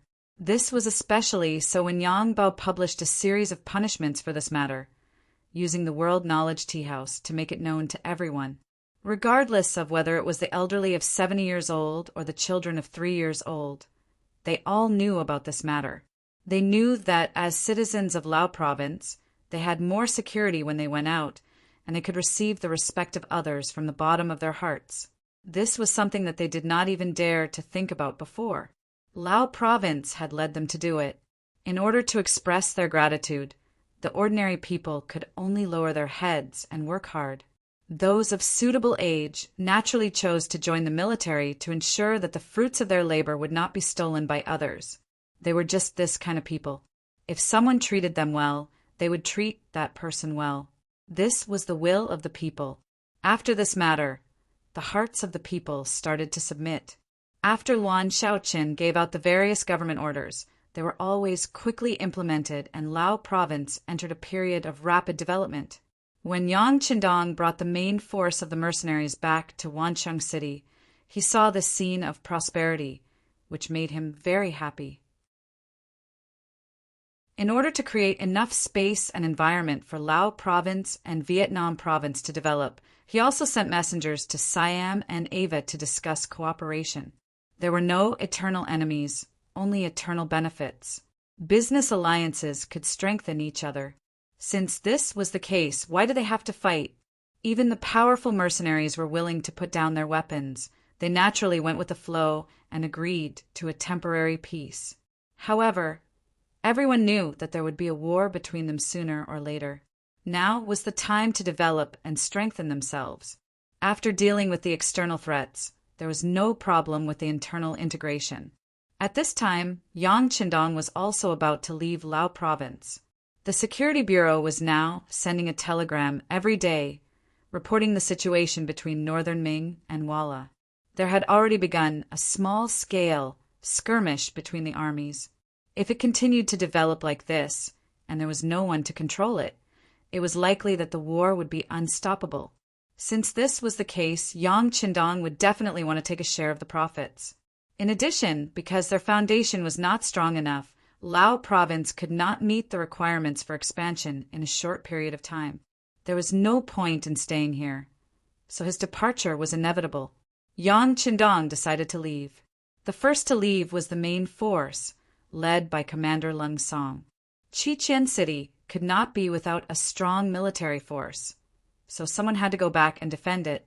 After they left, the sixth young master also decided on the people he would bring with him when he left. It was Lung Feng Wusheng's 3rd Regiment, as well as 6 auxiliary battalions who had experienced hundreds of battles and already possessed decent battle strength.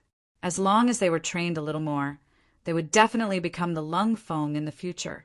The ones left behind were Luo Po's 2nd Regiment, which was responsible for the security of Lao Province and Vietnam. Yang Qindong had basically agreed to expand Luo Po's 2nd Regiment into the 2nd Division of the Lung Fong. The selection and assessment of personnel had to be carried out in Chichen City. He could not be careless about the background check. The Lung Fong was his most elite force, so there would definitely be a situation that he could not control. If that was the case, he would rather not expand. Chapter 631. Luo naturally agreed with this point. He fully supported the 6th young master's suggestion and expressed that there was no need to rush the expansion. He would do it steadily and make sure that every cold front that came would be a cold front. The strength of the elites would not decrease, but would only increase. Yang Qindong was not worried about Luo Pa. This person was able to stand out from the other officers and become the next regiment commander after Lung Song. Now that he had the qualifications, no one would say anything about him becoming the 2nd Division commander. After arranging this matter, it was time to leave. Before leaving, Yang Qindong had a long talk with Luan Shaoqian. He put forward some very useful suggestions for the future development of Laos. After that, he waved his hand and left Vientiane with nearly 4,000 mercenaries. He went to Yunnan Province by land and met with Songzhe, the governor of Yunnan Province. After giving Songzhe his approval and support, he boarded the ship at the harbor outside Tsui City in Yunnan Province and headed north along the sea. After nearly a year, Yang Qindong finally returned to the north of Great Ming Dynasty after stirring up trouble in the south. Overall, this trip to the south had been very fruitful. Invited by the southern Ming Dynasty, he first quelled the rebellion of the Yellow Bandits, then destroyed Jiaoji and Lansang and established 2 provinces, Vietnam and Laos. He dealt a big blow to the Phnom Penh Dynasty, flexed his muscles, and obtained a period of peace. Finally, he was going to return to the north. Standing on the deck of the naval warship, Yang Qindong looked ahead and planned every step in his heart. This time, he did not intend to enter Bai Ming's capital, Beiping City, when he returned to the north. His current identity was a little too sensitive. If he were to return now, it was very likely that it would cause unrest in the imperial court of the northern Ming Dynasty. It was even possible that they would develop a strong sense of fear and give up on the battle with Walla. This was not the result he wanted. When he went to the south before, it was because he could not see any hope of expansion in the north. But even if the south was temporarily unable to expand, how could he possibly step in to stop a war that was about to break out in the north? The more intense the fight, the more he could fish in troubled waters and unknowingly develop and strengthen himself. Besides, the environment in the north this time was much better than the one in the south. When he went to the south, he was really in the dark and had to take things one step at a time. But now that he was in the north, he at least had a certain foundation. For example, the company commander of the Windchaser cavalry that he had sent to the grasslands 2 years ago had grown to a certain scale after a period of growth. Even in Bai Ming's New Gandusi region, he had become a top figure. This time, Yang Qindong wanted to meet up with Windchaser.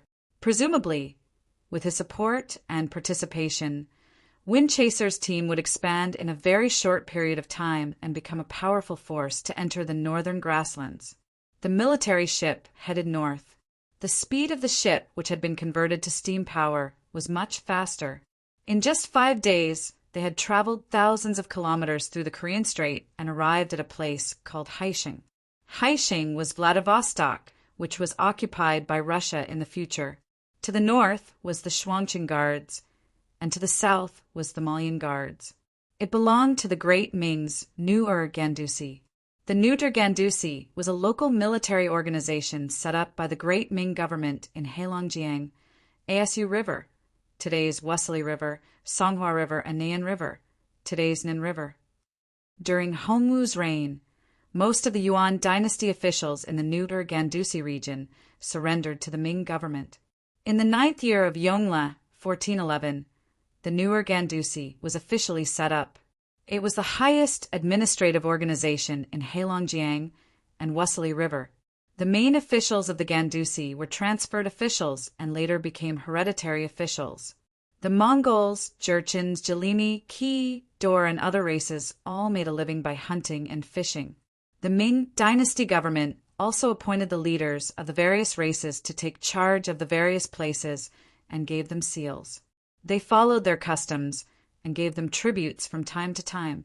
The tributes included gerfalcon, mink fur, horses, and other local products, which was similar to the inland taxes. The Neuter Gandusi was set up in Neuter Gandusi on the east bank of the Heilongjiang River. It was roughly 200 kilometers away from the Heilongjiang mouth. The officials and troops that were sent to the Neuter Gandusi were all here. There were over 400 guards and troops stationed there. The area was east of the sea. Northeast included Sakhalin Island, west of the Wonan River, Inan River, south of the Tumen River, and north of the Xing Mountains. It could be said that this was a place where good and bad mixed together. Because of the diversity of the ethnic groups, it was very difficult to manage this place. There were even some areas that were constantly in war. Various ethnic groups and even some ambitious people wanted to expand their own forces here. In such a natural environment, Zhui Feng continued to develop and grow. When he first came here under Yang Qindong's orders, he was only a squad leader. Including himself, he only had 10 brothers. After such a long time, his team continued to grow, and now it had the scale of a regiment, with 3 battalions and a regiment under its command. Zhui Feng had also been given the position of regiment commander. Haha, you became a regiment commander just like that? I hope you won't disappoint me. With a smile on his face, Yang Qindong thought of the matter mentioned in the Security Bureau report. The warship docked at the sea town. Before it reached the shore, it could see a black mass of cavalry approaching. From afar, there were at least 1,000 people. Prepare for battle. The third leader, Wu Sheng, shouted out reflexively. The 500 to 600 Lung Feng members and the guards on the ship quickly took out their guns and looked for a suitable position, adjusting the angle of the muzzle. It's fine. Yang Qindong was very satisfied with the performance of the Lung Feng. Then he waved his hand nonchalantly and looked ahead. This shouldn't be an enemy. As if to prove this statement, as soon as the voice fell, a large 5-starred red flag appeared in the middle of the cavalry. Naturally, the cold vanguard soldiers were no stranger to this flag. When they were on the sea with the Navy, they often used this flag. Third Regiment Commander, take a company of soldiers and check it out. Be careful. After Wu Sheng saw the red flag, he put away his gun, but his eyes were still cautious. Who knows if the enemy stole a 5-starred red flag to confuse him? After the 3rd Regiment Commander Chang Chunyang received the order, he took a company of Lung Feng to the shore and approached the cavalry. Through the binoculars, he saw that they said something, and then a small group of cavalry followed behind Chang Chunyang and approached the shore. Ha ha ha! With the existence of that qi in his heart, Yang Qindong's eyesight had reached an unimaginable level. When he was still 100 meters away, he laughed heartily. He had already recognized that the leader of the cavalry was Zhui Feng. It was indeed Zhui Feng's cavalry regiment. He came to Sea Town first after receiving the information from the Security Bureau. Not only that, but he also made the decision to ask the people here to leave. He even sent a military officer to patrol the surrounding 20 miles. In his opinion, the 6th young master's arrival should be a secret. He probably didn't want more people to know about it. So naturally, this matter couldn't be leaked. After asking the people nearby to leave, Zhui Feng began to wait for the 6th young master to appear. In his heart, the 6th young master was his life's benefactor. In the past, he didn't have enough to eat or wear. He didn't even know where he would live the next day, whether he could still fill his stomach, or whether he could still persevere and survive. But after meeting Yang Qindong, everything changed. Not only did he not have to worry about eating and wearing clothes, he also learned how to read and read. He knew that people didn't only live to fill their stomachs, but also to have more pursuits. Ever since he was born, he had been raising horses for those old masters. Zhu Feng's greatest pursuit in life was to have his own home one day, to be able to shelter him from the wind and rain, to have his own wife and children, to complete the family line, and to have a horse that belonged to him. It didn't have to be tall and handsome, but he would definitely take good care of it.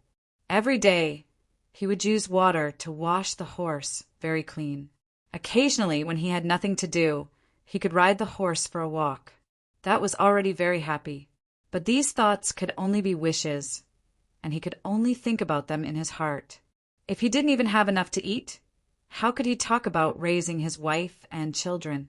And all of this changed because of Yang Qindong. All of his wishes were quickly realized. Following this, Zhu Feng's life ideals also changed. It turned out that he could also create some achievements. Not only did he bring glory to his ancestors, he didn't even know who his parents were. But at least he could let his children have a better life in the future and not have to worry about food and clothing. Under Yang Qindong's guidance, he was fortunate enough to become Zhu Feng of the Cold Front, and his life changed. Because he knew horses and was good at training them, and his military skills were good, he finally became the squad leader of the Cold Front. He was sent to the north, where most of the terrain was plains. This completely changed his life and gave him the space to display his talents. Today, he was no longer a youth who had to worry about his stuttering. He was already the commander of an army that commanded more than 1,000 people. But no matter what his identity had changed, when he knew that the 6th young master was coming, he was still very excited. At this moment, he followed behind the Spring Sun Camp commander, and his heart beat a lot faster. He didn't even know what to say when he saw the 6th young master. Before the situation became clear, the warship only threw down a plank to disembark and didn't completely reach the shore. Zhu Feng walked up the plank to the deck of the warship and stood in front of Yang Qindong. "Greetings, 6th young master." Almost instinctively, Zhu Feng stood at attention and saluted, showing a sense of competence. Chapter 632. Not bad. It's a bit darker, but it looks more sturdy. Raising his right hand, Yang Qindong smashed Zhu Feng's right chest. This had become Yang Qindong's signature move. Even though everyone who was hit would feel a burning pain in their chest, no one complained about it, because they knew that this was the 6th young master's way of showing intimacy with them. What? Other people didn't even have the right to be hit like this. Zhu Feng, who was praised, chuckled and revealed a silly smile. Then he thought of something and turned around to introduce the people behind him. 6th young master, this is 1st Battalion Commander Deng Yu, 2nd Battalion Commander Gao Danhua, and 3rd Battalion Commander Ma Xiangshan. Deng Yu and Gao Danhua were originally soldiers of Cold Front. The 6th young master definitely has an impression of them. It's just that this Ma Xiangshan joined later. However, this person's horsemanship is extremely good and his riding skills are also very good. He is also very good at commanding troops in battle, so he was promoted to the position of 3rd Battalion Commander. Of course, the appointment of the 3 battalion commanders still needs to be approved by the 6th young master, the military and the political department. Zhu Feng had indeed been trained. At least he knew that there were things that he couldn't decide. He needed to request approval from his superiors. Not bad. Deng Yu and Gao Danhua, your performance was also very good. As for your appointment, I can give you an answer now. It's approved. Yang Qindong had a smile on his face. These 3 people were the first 10 people to be sent here. Their backgrounds had already been investigated when they were in Crimson City. There would not be any problems, so he could directly appoint them. As for this Ma Xiangshan, he didn't know him, so he still had to follow the procedures. He couldn't casually make an exception. Deng Yu and Gao Danhua, who were called out, were naturally excited. This was an appointment approved by the sixth young master. Their identities and positions were stable. Ma Xiangshan, who wasn't called out, had an ugly expression. Then he made a shocking move. "Sixth young master, I want to challenge you to a duel on horseback. Do you dare?" The words were shouted by Ma Xiangshan. Perhaps it was because he felt wronged and wanted to vent. However, he pointed the spearhead at Yang Qindong, which was something that no one could tolerate. "How dare you? Kneel and accept your fate. Take him down." More than one person shouted. Then, one person after another jumped out. Among them were the officers of the 3rd Regiment of the 1st Division, as well as the captains and members of the 1st and 2nd Guard squads. Even Hu Meng couldn't help but shout at this moment. Then he wanted to take down this arrogant person. But before he could make a move, Beta Persei had already taken a step forward and threw a punch forward. Beta Persei was the eldest of the 5 Yang family members, and his position and power were second only to Tiger's man. His mission was to ensure the absolute safety of the 6th young master. Now that someone dared to speak rudely in front of him, he wouldn't be polite and threw a punch forward. The punch was so fast that many people didn't see what happened. The punch had already broken through the air and arrived in front of Ma Xiangshan. Unlike the others, when Ma Xiangshan shouted that sentence, he thought of all kinds of possibilities, so he was prepared. Because of this, when Beta Persei's punch came, he quickly dodged to the side. Then, with his agility, he really dodged the punch. Beta Persei wasn't surprised that his punch missed. If a person who dared to shout in front of the young master didn't have any strength, he would look down on him. But it didn't matter that he dodged the punch. He suddenly swung his right arm to the right, and the punch turned into a swing punch. The momentum was so fast and fierce that even Ma Xiangshan didn't expect it. Bang! After the punch, Ma Xiangshan flew out and flew to the deck 3 meters away. He fell to the ground with a bang. Just from the way he landed on the ground, one could tell how powerful that punch was. "Take him down!" Tiger's mane quickly responded. With the order, a team of guards, Ba Daojiang and Pang Yu, grabbed Ma Xiangshan, who fell to the ground, and then stood him up. They looked at him with a murderous look. It seemed that as long as the 6th young master gave the order, the 2 of them would chop him up and throw him into the sea to feed the fish. Ma Xiangshan, who was restrained, first took a deep breath.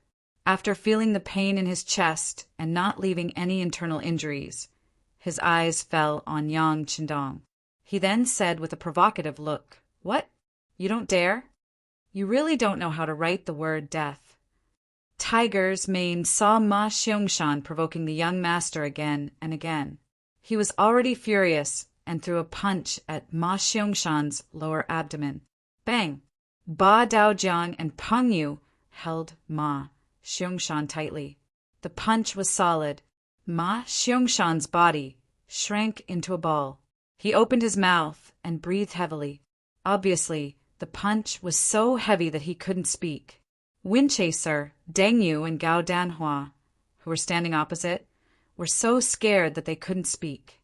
Usually, Ma Xiangshan was very low-key and didn't talk much. He was very calm. How could he become so easily angered at this moment? He actually challenged the authority of the 6th young master again and again. Did he really want to die? Among the 3, Windchaser was the most difficult. He naturally respected the 6th young master, but at the same time, he also appreciated Ma Xiangshan. He was a native here. Not only was he familiar with the terrain and environment, but he also had Zhang Yuqi to command the battle. Every time he would lead the charge, it could be said that he was both a brave and a wise general. Such a person was rare. Even Deng Yu and Gao Danhua couldn't compare to him. And now, this person destroyed his own future just because he challenged the 6th young master. He felt that it was a pity. Of course, he didn't dare to say anything. He was very clear about his identity.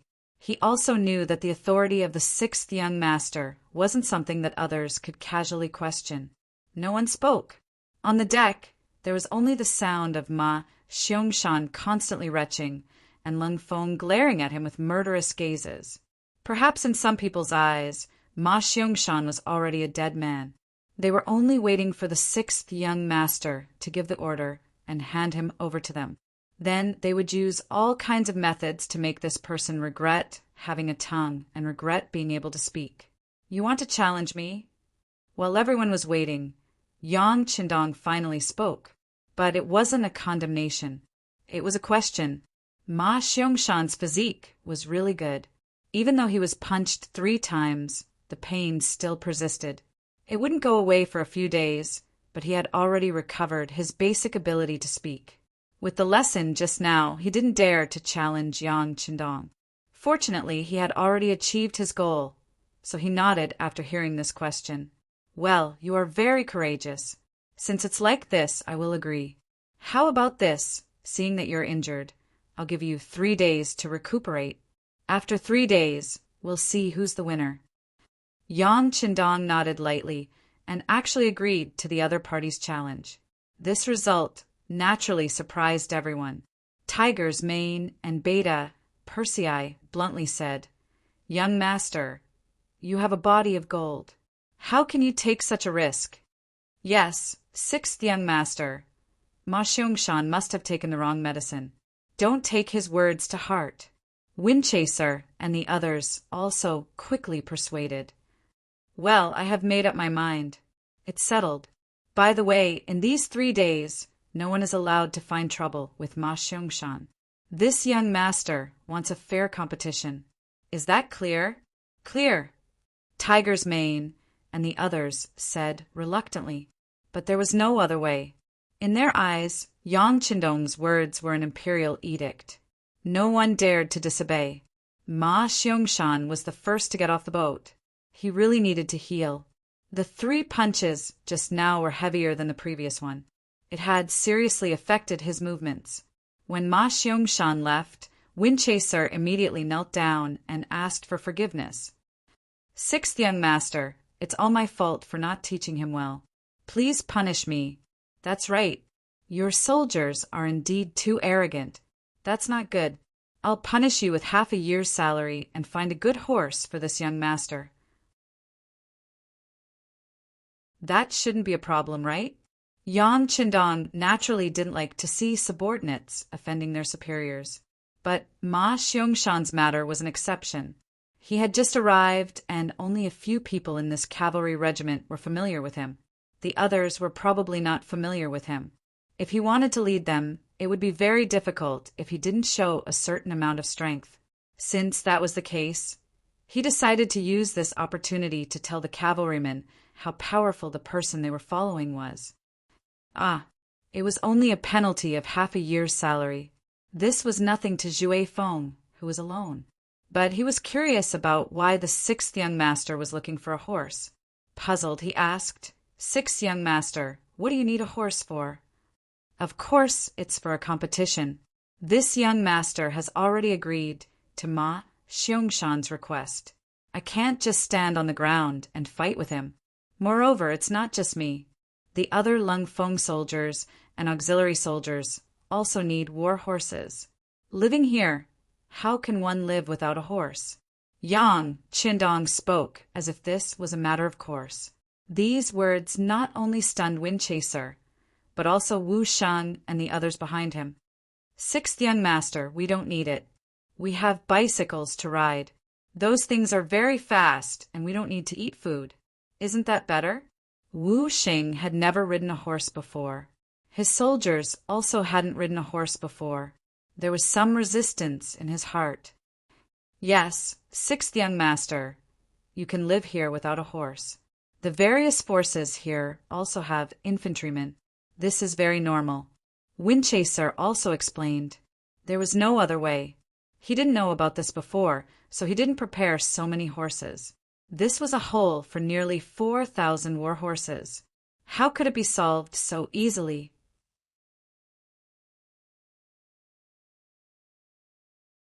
Chapter 633. Yang Qindong shook his head. I don't care what the other factions are like. Our cold front will either not do anything or be the strongest. It is a must for everyone to have their own warhorse. In the future, everyone should have at least 2 or more. Yang Qindong did not mention the matter of the bicycle. Although it did not require food, if it was used for a long period of time, it would inevitably have all sorts of problems. They were so far away from Crimson City that if a problem occurred, it would be impossible to fix it. Not to mention, riding a bicycle required a lot of stamina. It was fine to use it for a short period of time, but it was not as convenient as riding a horse. Yang Qindong's words were in order. Since he had made a decision, the others could only follow his orders. Fortunately, although Windchaser didn't have many warhorses, he still had some. Coincidentally, there was a wild horse in their stable. No one could tame it. Even Windchaser took a long time to cultivate his feelings for it. Only then could he get close to it without being rejected. However, that horse was really tall and muscular. At a glance, one could tell that it was a fine steed. If it became Yang Qindong's mount, it wouldn't be a loss of face. When Windchaser reported the situation to Yang Qindong, his interest was immediately piqued. Oh, there's a war horse like that? Come, let's go take a look. The warship had already reached the shore. The soldiers were all disembarking and unloading the supplies. With everything in order, most of the officers had nothing to do. Everyone followed the 6th young master to the stable.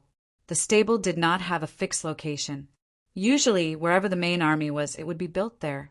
Right now, Windchaser's main forces were all around Seatown, so the stable was in the middle of the town. After disembarking from the ship, they arrived at the stable after traveling for 4 li. From afar, the pure white wild horse was so eye-catching. Just looking at it from afar, Yang Qindong fell in love with it. In his previous life, Yang Dong was an absolute soldier king. No matter if it was flying, running in the water, or walking on land, there was nothing he could not understand. However, he did not know much about war horses, other than sometimes riding a horse in the race course to adapt to various roles in order to complete missions. He didn't have much contact with it. But what kind of horse was that? It had been trained and was very docile, unlike the horse in front of him. Before he even got close to him, he saw it constantly snorting, as if it was trying to keep people away. At the same time, its 4 hooves were constantly moving, as if it would give a kick to anyone who stepped forward. Good horse. Although he didn't know much about horses, this didn't stop Yang Qindong from liking it. He couldn't help but be eager to try. 6th young master, please wait a moment. I'll put the saddle on him. Windchaser sucked in a breath of cold air. He could see the desire to conquer in the 6th young master's eyes. But this horse was really not easy to tame. He had raised the horse since he was young, but after so many days, he could only get close to it. Usually, he had to personally deliver the horse feed for this horse. It didn't care about other people's food. It was very arrogant. Yang Qindong didn't speak. He focused all his attention on the white horse. He began to imagine riding on it and galloping the earth. Windchaser took a saddle from one of his soldiers and began to approach slowly. As he approached, he kept saying, white horse, you must be obedient. Although I know you don't like this thing on your body, aren't horses born to be ridden by people? Accept your fate, accept your fate. Just like coaxing a child, Windchaser kept talking while approaching. He was very careful, as if the white horse would go crazy at any time. Tiger's Mane, Wu Shang, and the others looked at this scene with a smile. They felt very interesting. After all, according to the 6th young master's intention, they would also need to ride horses in the future. There was no harm in understanding it in advance. Pum! Just when everyone's eyes were looking here, an unexpected scene happened. The originally restless white horse suddenly raised its hooves and kicked the approaching Windchaser without warning. Windchaser was too familiar with horses. A moment ago, he felt that the atmosphere was not right. When the horse raised its hooves, he suddenly retreated. Fortunately, the white horse was tied to a wooden stake. The distance it could move was limited, so it was able to avoid the attack. Just when everyone thought that it was a close call and applauded Windchaser's reaction, the scene suddenly changed. They saw that the wooden stake tied to the white horse was constantly moving. After a few moments, it was suddenly pulled up from the ground. Then the white horse neighed and rushed straight to Windchaser, who was closest to it. The horse borrowed the momentum of its hooves. With such a fast speed, everyone could imagine that once Windchaser was hit by the white horse, it would be a disaster. At this moment, even Windchaser himself was shocked. He first threw the saddle in his hand to the ground, then turned around and ran quickly. As a horse breeder, he naturally knew what would happen if the horse was frightened. Windchaser's speed was already very fast, just like his name. However, the white horse's speed was even faster. It fully utilized the strength of its legs, and when its four hooves landed, it covered a distance of several meters. In just a breath, it had already arrived behind Windchaser. Its pair of sturdy front hooves were raised high, and it directly smashed towards Windchaser's back. Once it fell, the 2,000 kilograms would be enough to break Windchaser's back. Even if that person could survive, he would be a cripple and unable to do anything. Pum! Just as everyone was shouting and Tiger Mang was about to pull out his pistol, a figure suddenly dashed past. Then the white horse that was about to land suddenly stopped in midair. If one looked carefully, they would see that Yang Qindong was holding the rope that was tied to a wooden stake tightly in his hand. Just now, Yang Qindong felt the danger. His body suddenly rushed out and grabbed the rope, forcibly pulling the white horse. With such a pull, Yang Qindong's face couldn't help but turn red. The white horse was in its prime and belonged to the heavy horse breed. With a rough estimate, this horse was at least 2,300, 400 kilograms, or even more. How could a person pull such a heavy weight? Feeling that at this moment his hands were about to bleed, Yang Qindong couldn't help sinking his qi into his dantian and mobilizing the qi in his body. Only then did he feel that his arms and body felt better. Taking advantage of this opportunity, Windchaser finally escaped from under the horse. But he was already covered in cold sweat. It was obvious that he was really scared. When he saw the white horse being held back by someone, he was naturally very unhappy. When he turned around and saw that the instigator of all this was Yang Qindong, he could not help but turn around and gallop over. The momentum of this run was as heavy as 10,000 pounds. Don't shoot. Yang Qindong was looking at the white horse's eyes, but from the corner of his eyes he noticed that Tiger's mane, Beta Persei, and the guards had all taken out their guns. He quickly shouted, and then his body suddenly rushed to the side, avoiding the white horse's counterattack. The attack didn't succeed, and the white horse seemed to be angered. It continued to rush toward Yang Qindong's position, as if it wouldn't stop until it stepped on this person. With the support of qi, Yang Qindong was like a monkey, always able to avoid the white horse's attack at the last moment. At times he would also counterattack, fiercely pulling the reins in his hand, bringing a trace of pressure to the white horse. One person and one horse fought a battle of wits and courage around the stable. Surprisingly, the white horse seemed to be quite intelligent. Sometimes it even knew how to make some fake movements, causing Yang Qindong to make mistakes. There were even a few times when it almost kicked the target because of this. Fortunately, the qi was indeed strong enough, especially now that he didn't need to use any strength. He only needed to dodge the white horse's attacks. This saved Yang Qindong a lot of energy, and the frequency of his counterattacks also became faster and faster. The sixth young master is so powerful. The scene in front of them had attracted more and more people to come here. When Lung Feng and the auxiliary soldiers saw the battle of wits and courage between the god of war and the white horse, they couldn't help but show a surprised expression. They only knew that the sixth young master's martial arts were very good, and his marksmanship was also very good. But all of this was just hearsay. Now that they finally had the chance to see it with their own eyes, everyone admired him in their hearts. In the blink of an eye, a quarter of an hour had passed. The white horse didn't have any intention of stopping its attack, nor did it show any signs of exhaustion. It was still incomparably brave and continued to attack. Relying on the chi, Yang Qindong dodged and counterattacked when the horse's hooves hit. He was also very brave and fierce. The man and the horse seemed to have reached a consensus, and that was they must use this opportunity to determine the winner. Using the chi to resist the power, Yang Qindong could feel that the chi in his body was constantly surging out of his body. After it filled his entire body, it entered his right arm, causing his body to slowly become stronger at this moment. Although this change wasn't very fast, it went over a long period of time. A quarter of an hour had passed, and the chi didn't have any intention of stopping. It was constantly strengthening his body. This feeling was very subtle, and it made Yang Qindong feel very comfortable. Even though he could already subdue the white horse, he didn't do so. He wanted to use this opportunity to stimulate his stamina and make his body stronger. Outsiders didn't know what was going on, so naturally they couldn't understand this.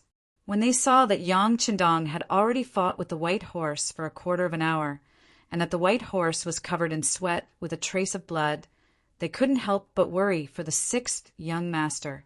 Heavens, why is that horse bleeding red? Is it going to die?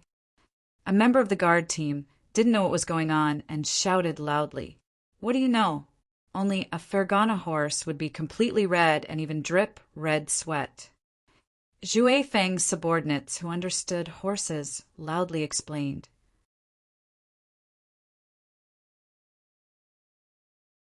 Chapter 634. Because of this answer, the others also turned their heads and looked at Wind-Chasing Wolf. Obviously, this person's speech on the horse could be called an expert and made people trust him. Feeling everyone's eyes on him, Wind-Chasing Wolf nodded without hesitation. Yes, there is such a saying, but usually it is rare for a healthy horse to be red because of fatigue. As for the blood and sweat, it is only recorded in legends. Unexpectedly, this white horse is not red. It is also a pure Fergana horse. It was no wonder that Wind-Chasing Wolf said this. Although no one stipulated that a Fergana horse must be red, at least the probability was higher. A white horse becoming a Fergana horse was not recorded in the book.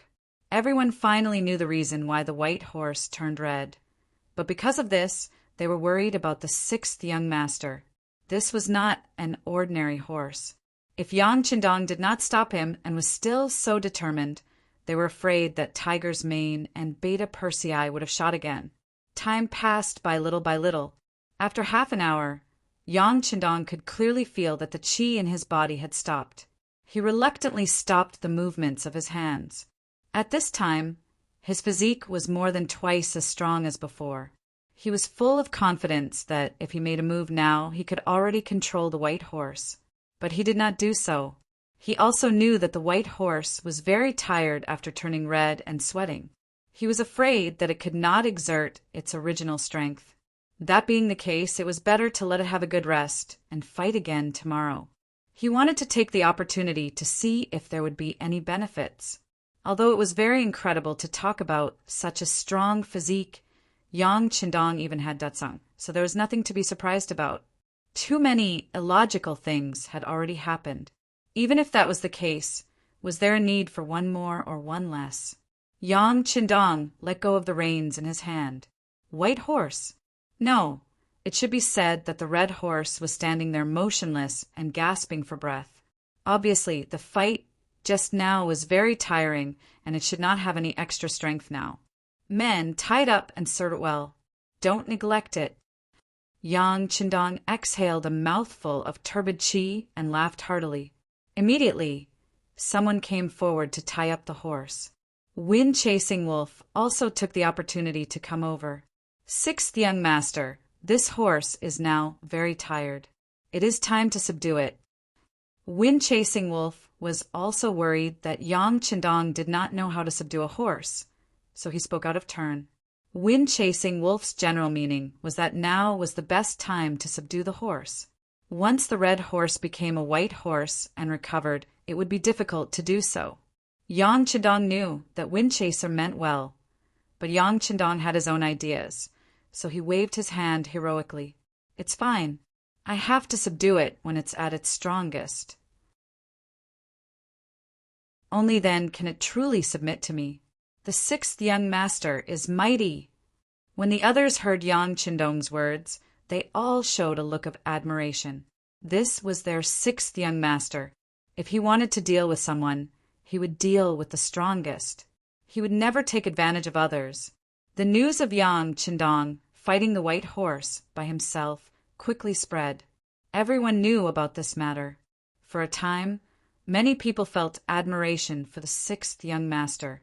In front of these men who killed people as if they were drinking water, if one wanted them to sincerely submit, prestige and status were not enough. One also needed to have great strength. Obviously, Yang Qindong now had this kind of strength. Of course, it was not all words of admiration. In fact, the sixth young master was also very tired after fighting with the white horse for half an hour. He had to pretend to be magnanimous and decided to fight again tomorrow. This kind of saying was not only said by one person, but it was not a hindrance. Many people would even say that people would get tired.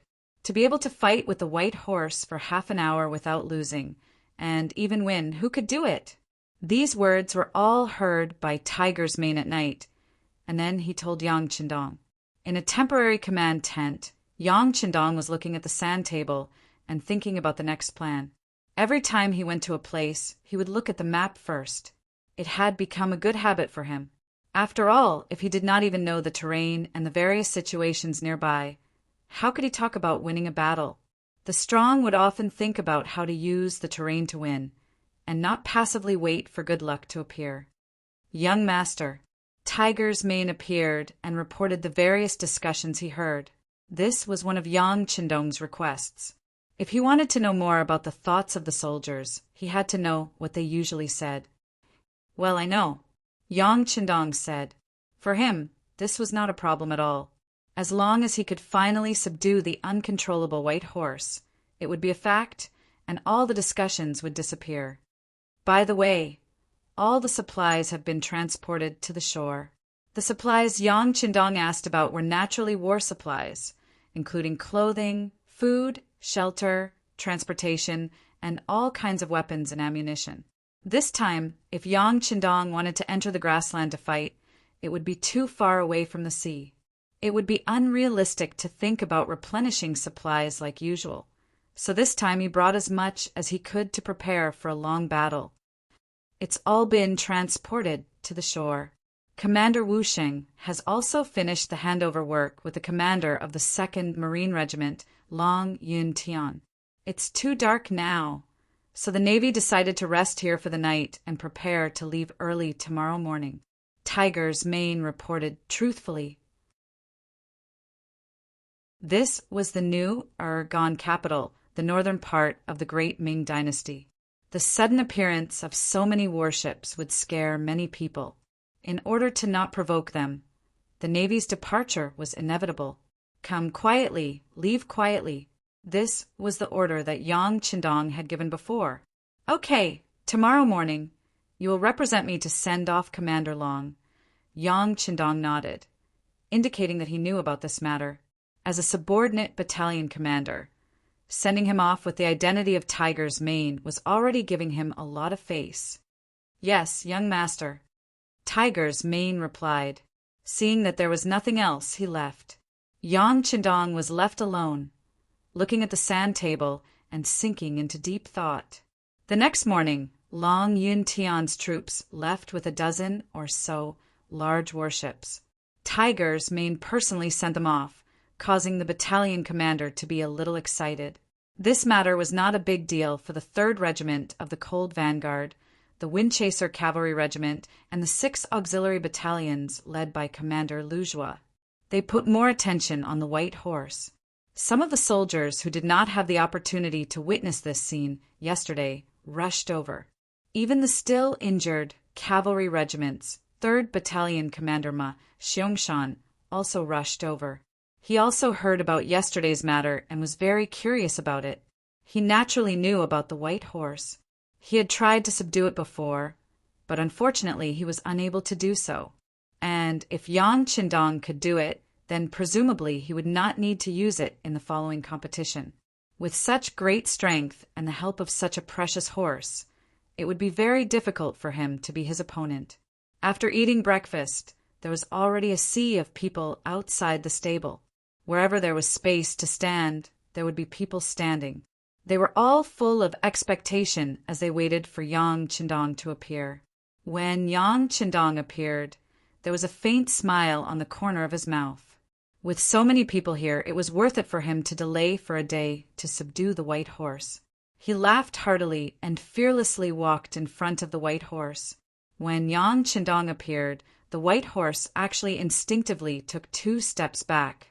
It was obvious that its intelligence was very high. It still clearly remembered that it was defeated by this man yesterday. No matter what the white horse's performance was, Yang Qindong had already appeared. Then he personally untied the reins, allowing the white horse to regain its freedom. Then he stretched out his large hand and pulled on the reins, as if he wanted to compete. The white horse, who had suffered a loss yesterday, did not immediately submit. Perhaps it still wanted to fight, so it struggled with all its might, wanting to turn the situation around. However, when faced with Yang Qindong's infinite strength, it was useless. After struggling a few times, it realized that the man in front of it did not move at all. The white horse could not help but snort. Then it stood up with its front hooves, as if it was about to step on a person. Haha, good timing. With a loud shout, Yang Qindong jumped up and accurately landed on the white horse's back. As his body fell, a huge force pressed down, causing the white horse's body to tremble. Then it desperately resisted and neighed. The white horse knew that there were not many chances left for it to resist. If it could not flip this human off its back now, it was afraid that it could only choose to submit. As the king of horses, how could it be willing to be ridden by someone? It constantly twisted its body and even raised its front hooves, wanting to flip Yang Qindong off the horse. Unfortunately, no matter how hard it tried, Yang Qindong was like a rock, not moving at all. It was as if he was a part of the horse's back. Yang Qindong had already tried, and the increase in his physique that appeared yesterday was no longer there. In other words, if he wanted to rely on the white horse to continue increasing his strength, he would not be able to do so. Since that was the case, there was no need to be courteous, he would just submit. Yang Qindong's attitude was resolute. Both of his hands tightly grasped the reins, and his legs would occasionally clamp down on the white horse's body. Every time he exerted a huge force, the white horse would feel a burst of soreness. It could endure it once or twice, but after a few times, it finally felt afraid. It also knew that this man was powerful. Being subdued by such a powerful man was not a shameful thing, and it would accept it. After acknowledging Yang Qindong's strength, the white horse finally stopped resisting and became quiet. Suddenly there was a tsunami of cheers. The 6th young master had used his strength to subdue the white horse. Was this not worthy of their cheers? It was said that horses were not humans. They would fear your authority and status. They would only obey the strong.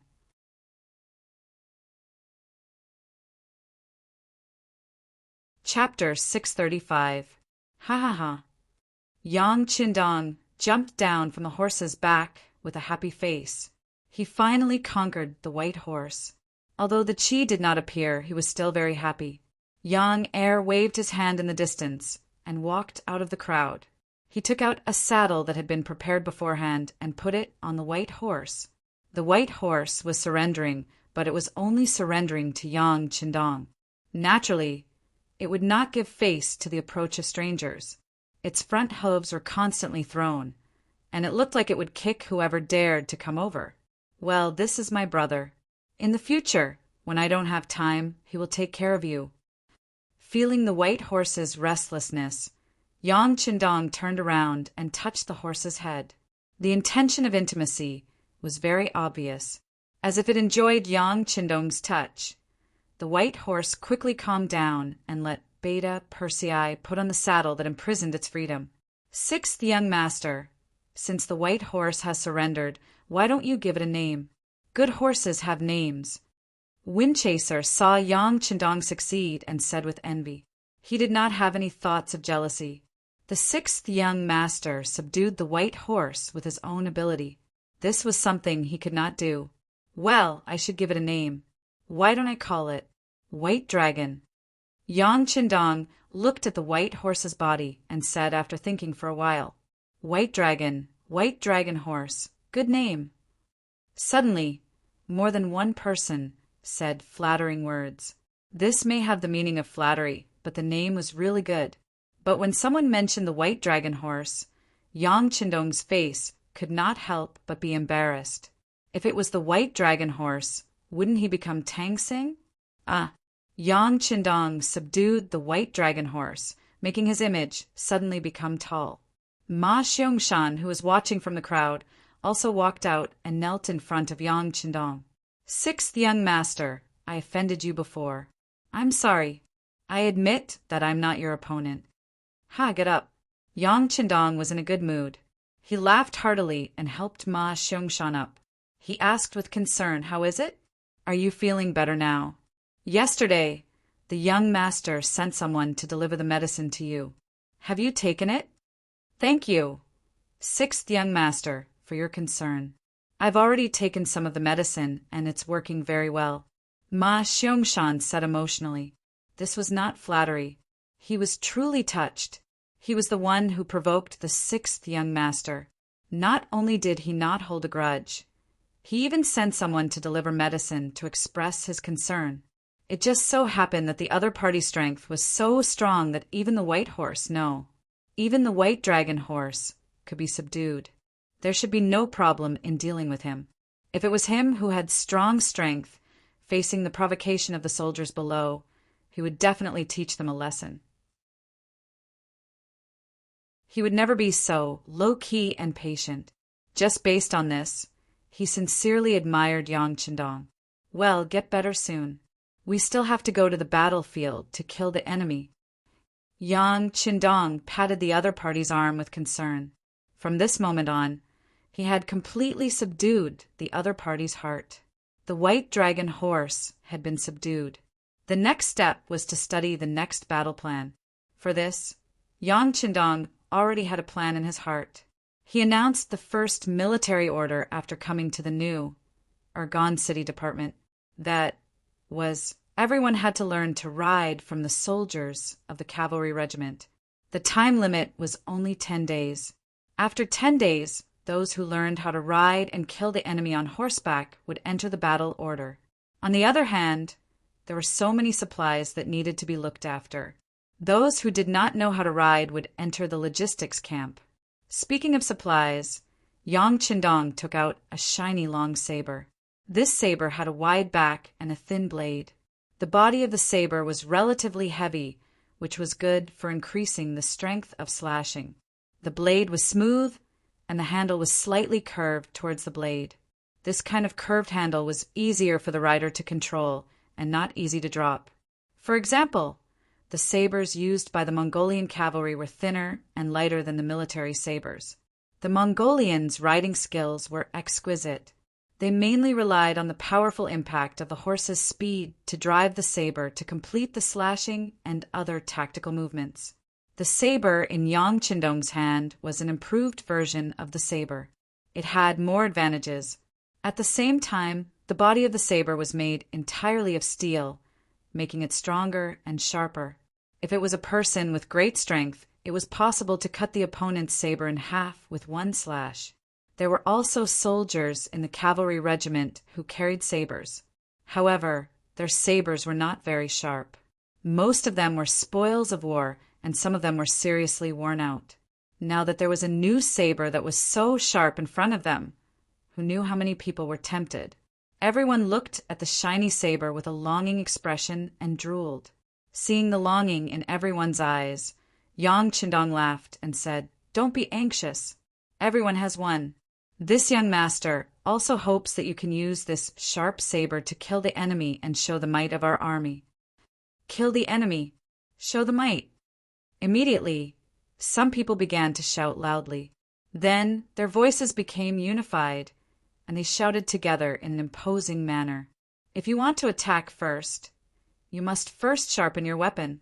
Without enough logistical support, although guns could still be used, they could not be used endlessly like before. Thus, the saber became a necessity. Yang Qindong started to look forward to the scene of them riding on horseback and sweeping away thousands of enemies. The idea was beautiful, but when it came to training, the results on the first day were not as good as expected. The soldiers were used to fighting on land. When they suddenly rode on horseback, their legs could not exert force. Naturally, they were not used to it. Some of them even fell off their horses without doing anything. It was a laughable scene. Fortunately, the cold vanguard was made up of able-bodied men.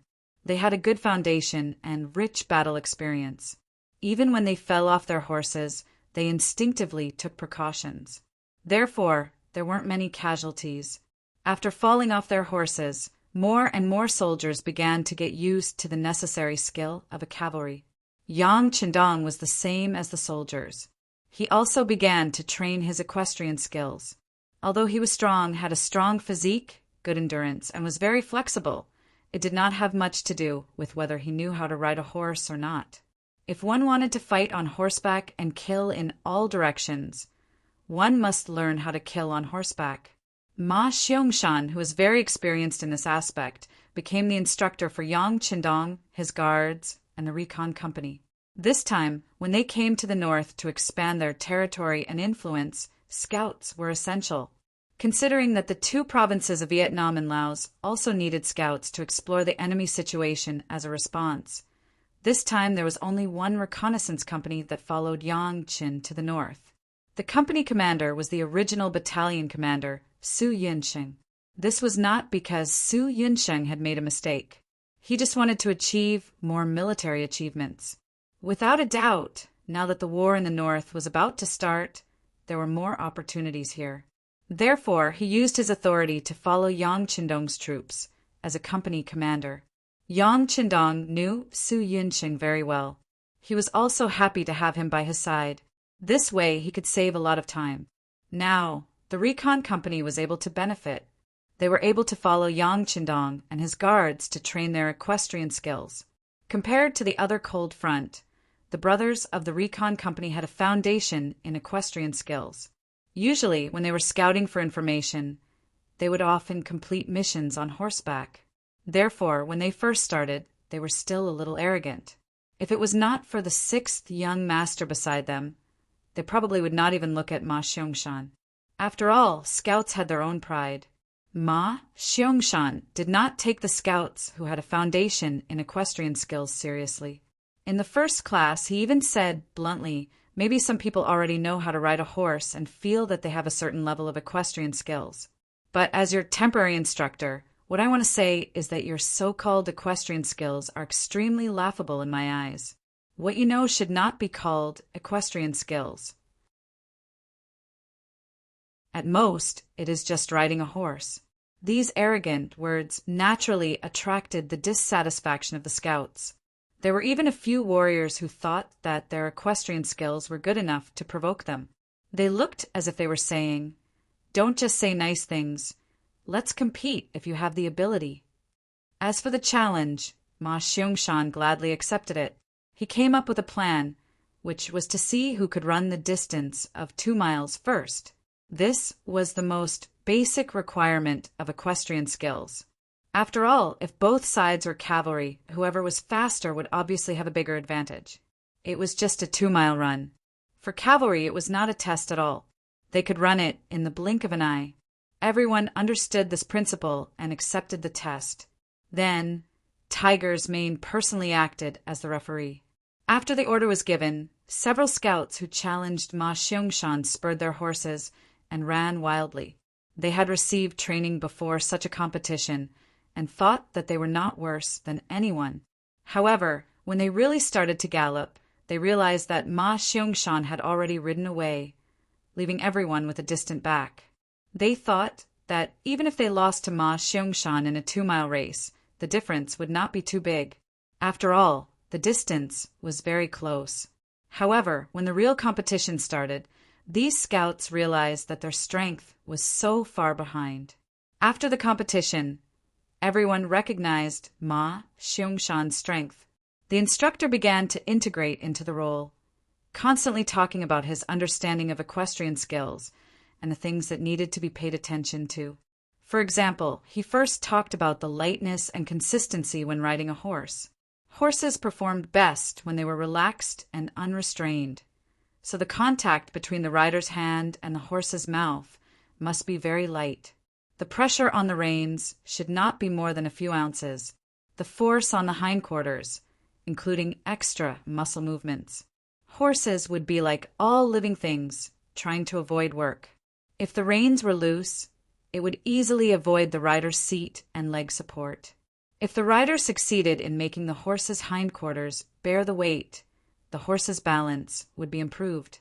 The horse would raise its head and neck to reduce the pressure on the reins, and the rider could shorten the reins. If the rider grasped the correct bearing and riding scale, it would achieve the effect of man and horse as one.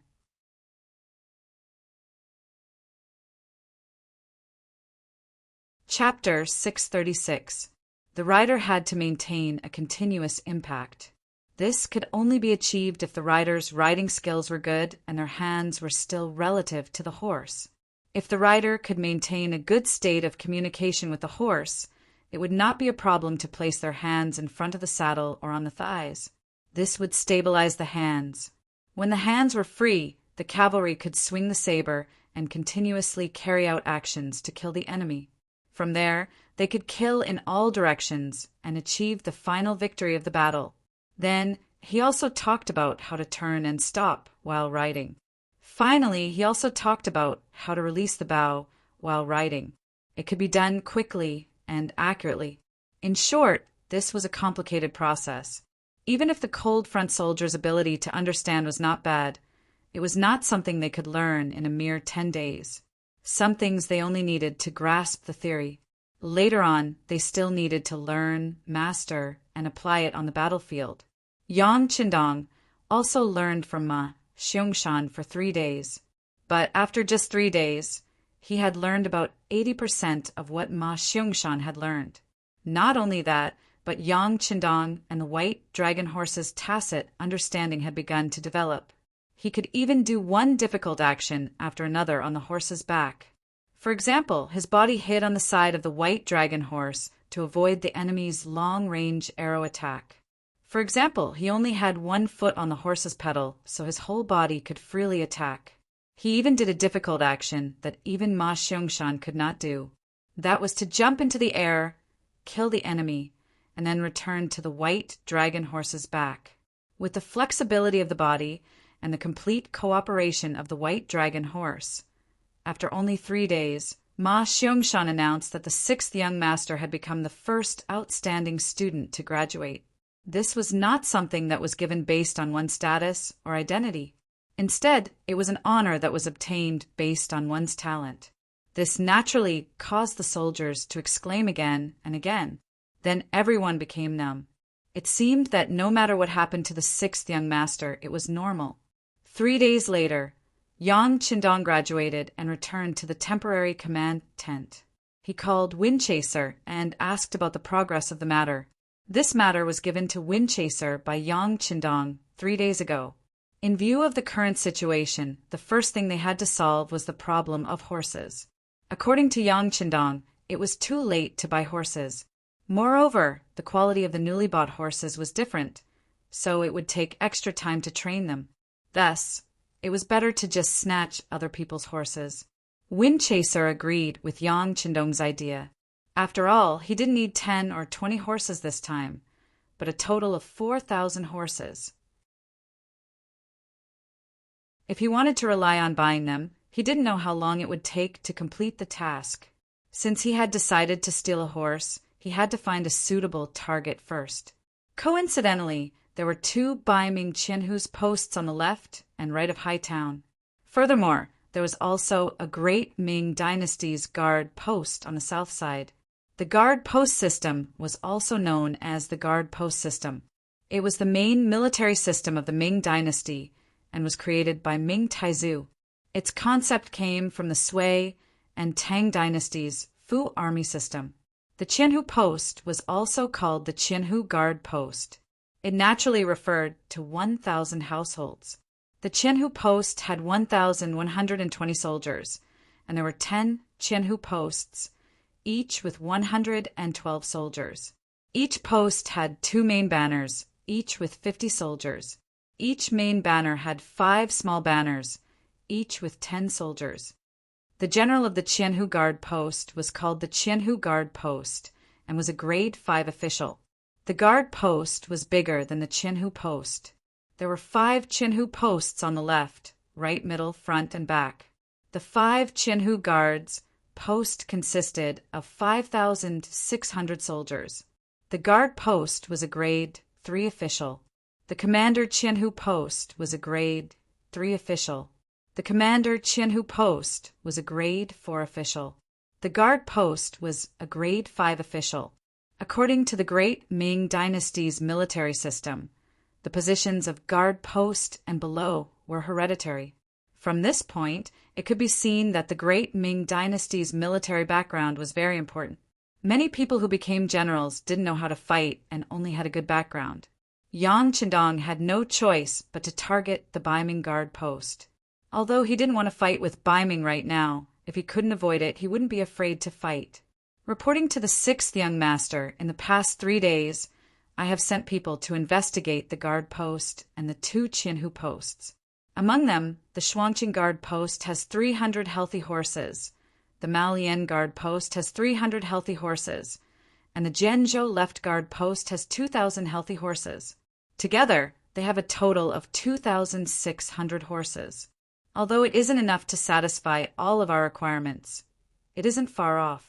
When the time comes, we will pay to buy some more, and the gap won't be too big. Listening to Zhui Feng speak so seriously, Yang Qindong seemed to be somewhat dissatisfied and shook his head.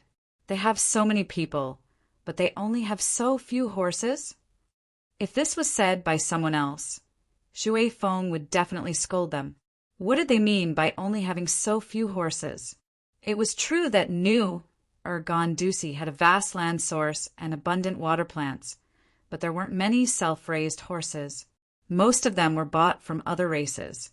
This also explained why in this area the Ming dynasty had the most people, but their combat strength wasn't the strongest. After all, not only did they need to buy healthy horses, but they also needed to buy horse materials and so on. Together, it was not a small expense.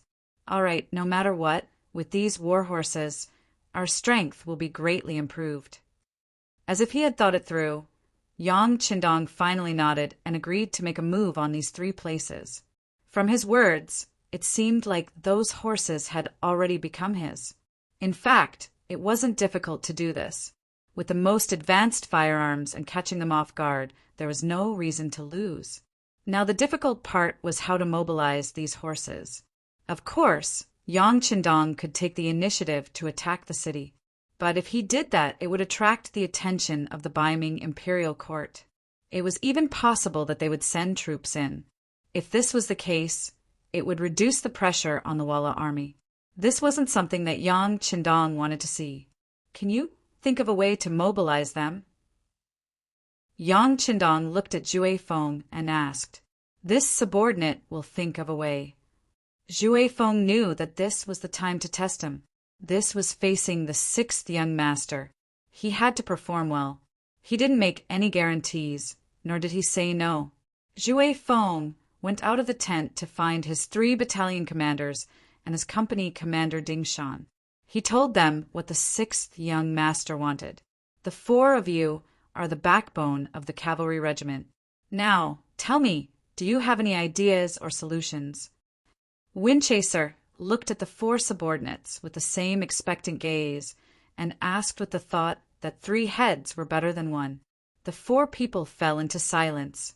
After about 2 or 3 minutes, 3rd Battalion Commander Ma Xiangshan and his company commander Ding Shan raised their heads at the same time and said in unison, "Selling horses." "Sell horses?" Zhu Feng was stunned at first, but he quickly recovered and a smile appeared on his face. "That's right, I'll sell the horses. Like this. Company Commander Ding Shan will complete this mission. If you need anything, the cavalry regiment will support you." The idea was thought of by 2 people. Windchaser did put the task on Ding Shan's head. This was not to favor one side, but in his opinion Ma Xiangshan was still acting as an instructor. It was not good for him to leave. More importantly, no one was more suitable than Ding Shan to complete the task of selling horses. The reason was that no one was more cunning than Ding Shan. Ding Shan was the cavalry company commander of the regiment. Many times he was responsible for investigating the enemy. Sometimes, in order to investigate the enemy more clearly, he needed to go to the enemy's territory. At this time, disguises were very important. He didn't know how many times he had appeared in the enemy's territory as a merchant and completed the mission very well. Therefore, this mission belonged to none other than him. "Okay." Ding Shan didn't refuse, and then added, "I've long heard that the vice 1,000 households of the Double City Guard, Zhang Mingji, is very greedy. I want to start with him." "No problem at all. You don't need to report what to do. The 6th young master only wants results. I hope you can have a better performance this time," Zhu Feng said with a serious face. "Yes, I promise to complete the mission." Ding Shan stood at attention and gave a standard military salute. He turned and left the tent. Ding Shan went to carry out the mission. The training in the camp didn't stop. They had already trained for 9 days. Everyone's progress was very fast. Tomorrow was the day of the test and also the time to decide their status. Many people were nervous and excited. In this atmosphere, Ding Shan returned to the camp and brought back a piece of good news that made Zhu Feng happy. Not long after, he took Ding Shan to the temporary command tent where Yang Qindong was resting. In the command tent, Yang Qindong saw Zhu Feng and Ding Shan. He seriously listened to the reports of the 2 and had a preliminary understanding of the battle plan. Ding Shan was a young man who wasn't very tall and always had a smile on his face. Perhaps it was because of the slight evil in his smile that he was able to disguise himself as a merchant so smoothly and vividly. According to Ding Shan, after he took the mission, he went to the Double City Guard and then spent some silver to easily meet the vice 1,000 households here, Zhang Mingji. Zhang Mingji had relied on his ancestors to obtain the position of vice head of the 1,000 prefectures. Just like his name, he was very wise and knew what was best for him. The reason he found Zhang Mingji was because he was a smart person. Ding Shan liked to deal with smart people. This could save him a lot of time and energy. Zhang Mingji saw Ding Shan in a tea house in the city. His hands were behind his back and his face was hidden. Ding Shan didn't know how many of these great Ming generals he had seen. They always had a high and mighty appearance, as though they looked down on the people of the world. However, they didn't have much in their stomach. General Zhang. Although he looked down on him, Ding Shan's attitude was very low on the surface. Weren't merchants like this? They only had benefits in their eyes. In order to achieve their goals, they were even willing to act like a grandson.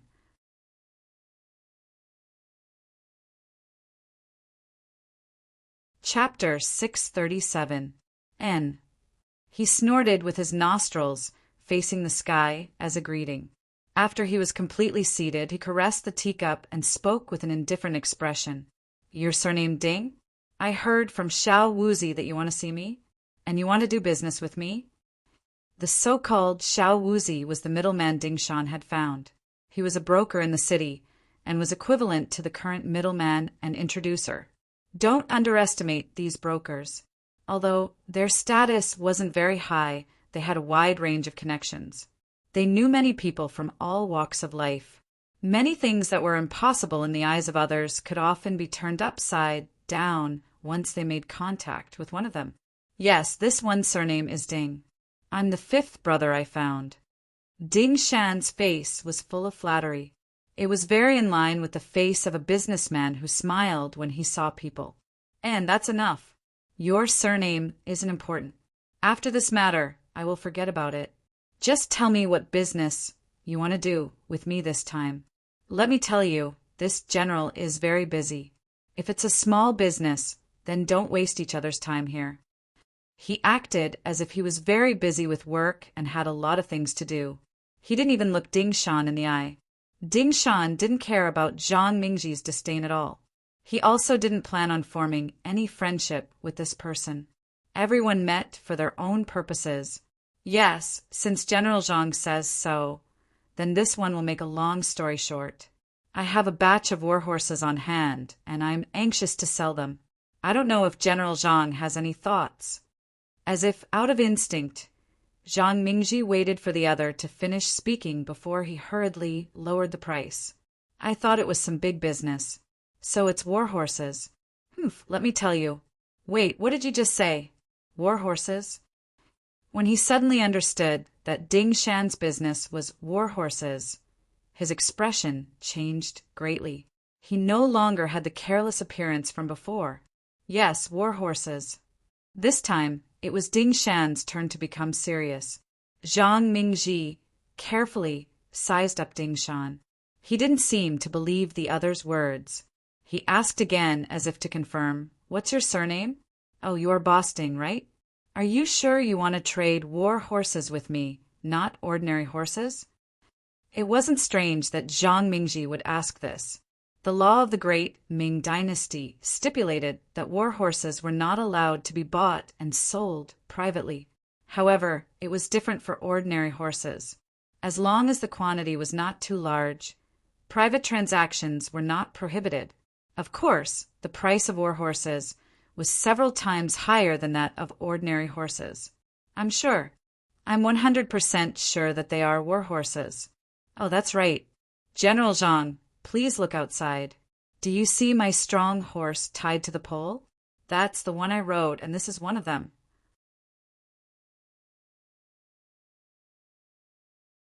Pointing at the healthy horse outside the tea house, Ding Shan said with a flaunting look. Although his current position was inherited from his ancestors, Zhang Mingji wasn't a complete good-for-nothing. At least, he still had a certain understanding of horses. This was because he had done a lot of horse trading in the past, but it was his first time dealing with war horses. Firstly, the trading of war horses was illegal, and no one dared to look for these officials. Secondly, who would sell a war horse when they had one? Those with power would be afraid of having too few people. Under suspicion, Zhang Mingji looked at the horse outside the tea house. With his eyesight, he could see that the quality of the horse was good. It was muscular and full of strength. This horse is good, but how many are there? He quickly suppressed the shock in his heart.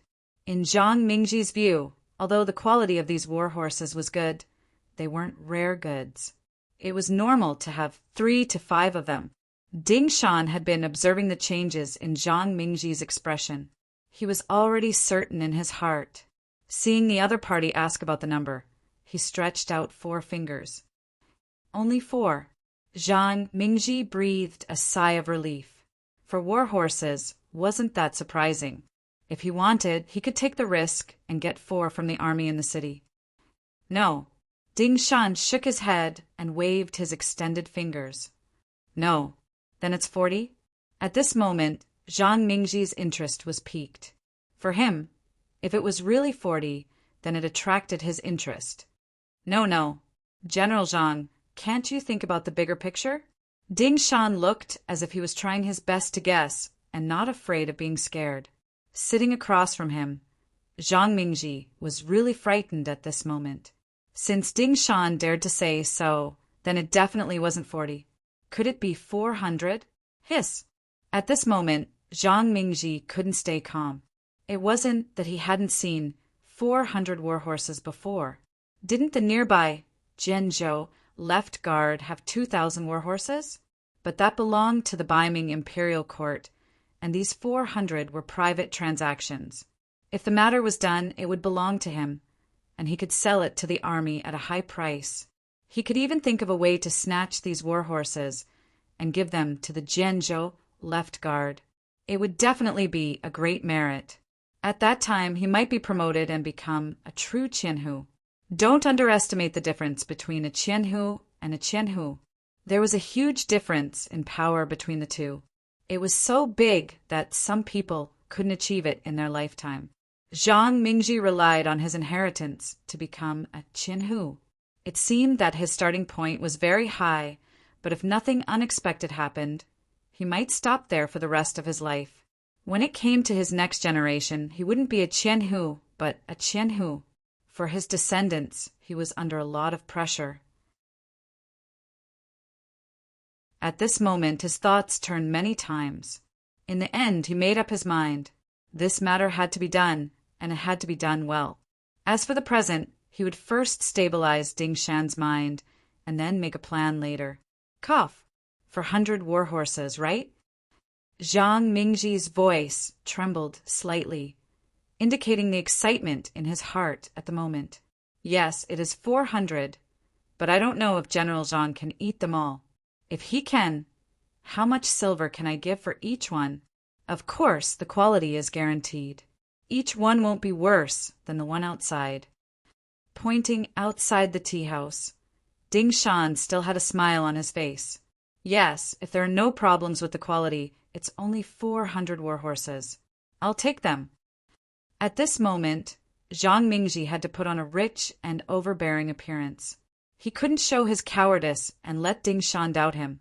If that was the case, then this business deal wouldn't be able to be done. He also didn't ask where the war horses came from. This was the rule. The buyer didn't ask the seller where the goods came from. Because of this, there were many good and cheap goods circulating in the market. Okay. Ding Shan also had a very happy expression. Then he looked at Zhang Mingji with a longing gaze, as if waiting for him to make a bid. Zhang Mingji only thought for a moment before nodding. Okay, if there are no problems with the quality, I can give you 200 silver for each war horse. How about it? In the normal market, an ordinary war horse only cost around 30 silver. A war horse's price was around 100 to 120 silver. The specific price depended on the war horse's health and leg strength. But with so many war horses, of course, it couldn't be treated like normal. Often, the more war horses there were, the more expensive they were. But the price of 200 silver per war horse was very sincere. It was even higher than the market price and the black market price. 200 silver per war horse, for 100 war horses, would be 80,000 silver. This was definitely not a small number, and it was definitely not something a small vice-thousand households could decide. But Zhang Mingji didn't think too much before making a decision. This could only prove one thing, which was that he was determined to get it. But Ding Shan didn't seem to see this. He just kept smiling and nodding, looking very much like a greedy merchant. The price was settled. Next was the location of the transaction. 3 days later, at Horn Mountain, Colonel, the two sides agreed to trade there, one hand for the goods. Only then did Ding Shan leave. Zhang Mingji looked at the departing figure and fell into deep thought. Since such a big piece of fat meat was in front of him, he had to eat it. The problem now was how to eat it. For 100 war horses, not to mention him, even with the current strength of the Twin City Guards, it would be difficult to eat. It seemed that he had to inform the Zhenzhou left guard. This was also the reason why he insisted on the transaction 3 days later. On the surface, he said to Ding Shan that he wanted to gather silver. After all, 80,000 silver was not a small amount.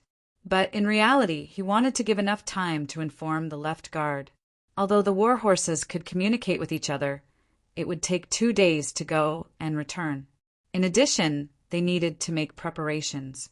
3 days was just right. As a company commander directly under the regiment, Ding Shan's brain was definitely enough. He had seen through Zhang Mingji's bad intentions, but he wasn't afraid. If it was in the past, with only their cavalry regiment, it would be troublesome to take the initiative to provoke such an enemy. But now, with the 6th Young Master and the 3rd Regiment of the Cold Front and 6 auxiliary battalions, what was there to fear? In the temporary command tent, Ding Shan gave a detailed account of his meeting with Zhang Mingji. In the end, he also mentioned his suspicions. Then he tightly shut his mouth. In this tent, no one, from the 6th Young Master to the 3 regimental commanders and the battalion commanders, had the right to speak as a company commander. Very good. This time, Company Commander Ding has done a meritorious service. Yang Qindong waited for Ding Shan to finish explaining the situation, then praised him generously. Then his gaze began to search the sand table. Soon he found the place called Horn Mountain. Colonel the new Argonne City Sea was now outside the pass, in the area of the 3 northeastern provinces. Before it was heavily developed, there were only plains and high mountains here. The tall mountains were connected one after another, giving people a very grand and spectacular feeling. The plain stretched as far as the eye could see, and one could not see the end of it, but one could also see very far away. But there were some special environments in this kind of terrain. For example, Horn Mountain Call was the connecting point between the high mountains and the plains. It belonged to the area below the mountains.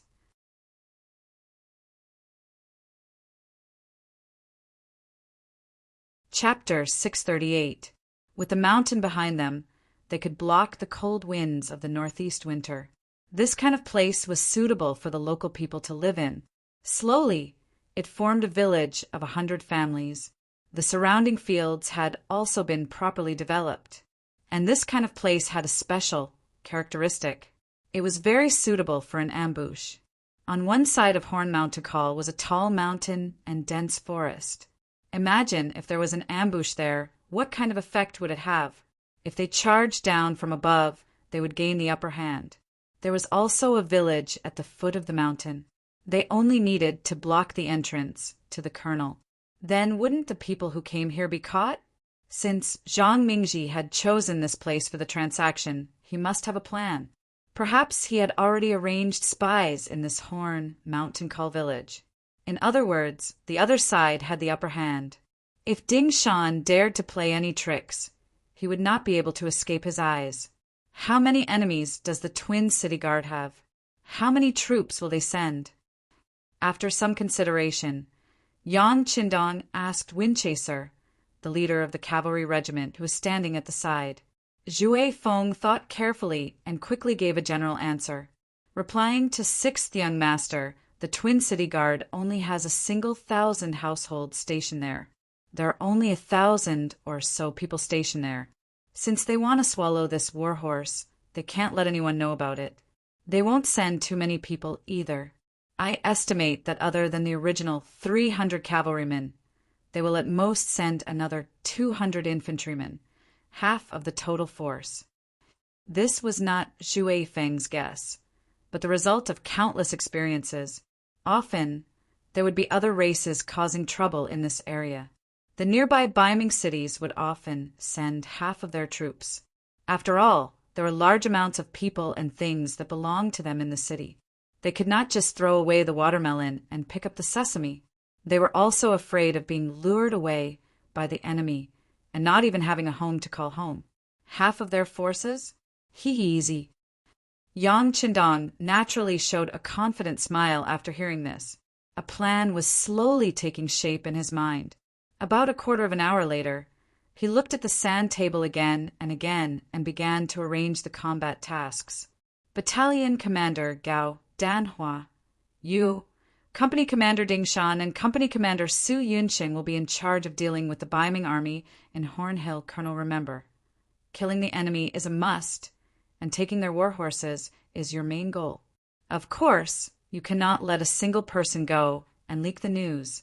Battalion Commander Deng Yu, Battalion Commander Ma Xiangshan, your 2 cavalry battalions will be in charge of dealing with the enemies of the Maolian guards who may come to help. If there are no accidents, they will definitely send 300 cavalrymen, so you must keep their war horses. The rest of the people will be with this young master to ambush the main force of the Zhenzhou left guard in the Stone Mountain area. Everyone should familiarize yourself with your mission and the terrain as soon as possible. If there is anything you don't understand, you can ask this young master at any time. With the advantage of superior forces, excellent equipment, and the surprise of the attack, Yang Qindong was 100% sure that he could deal a heavy blow to the Bai Ming cavalry. The key question now was how many war horses they could keep. With his orders, the regiments, battalions, and companies quickly began to mobilize and divide the work before the battle.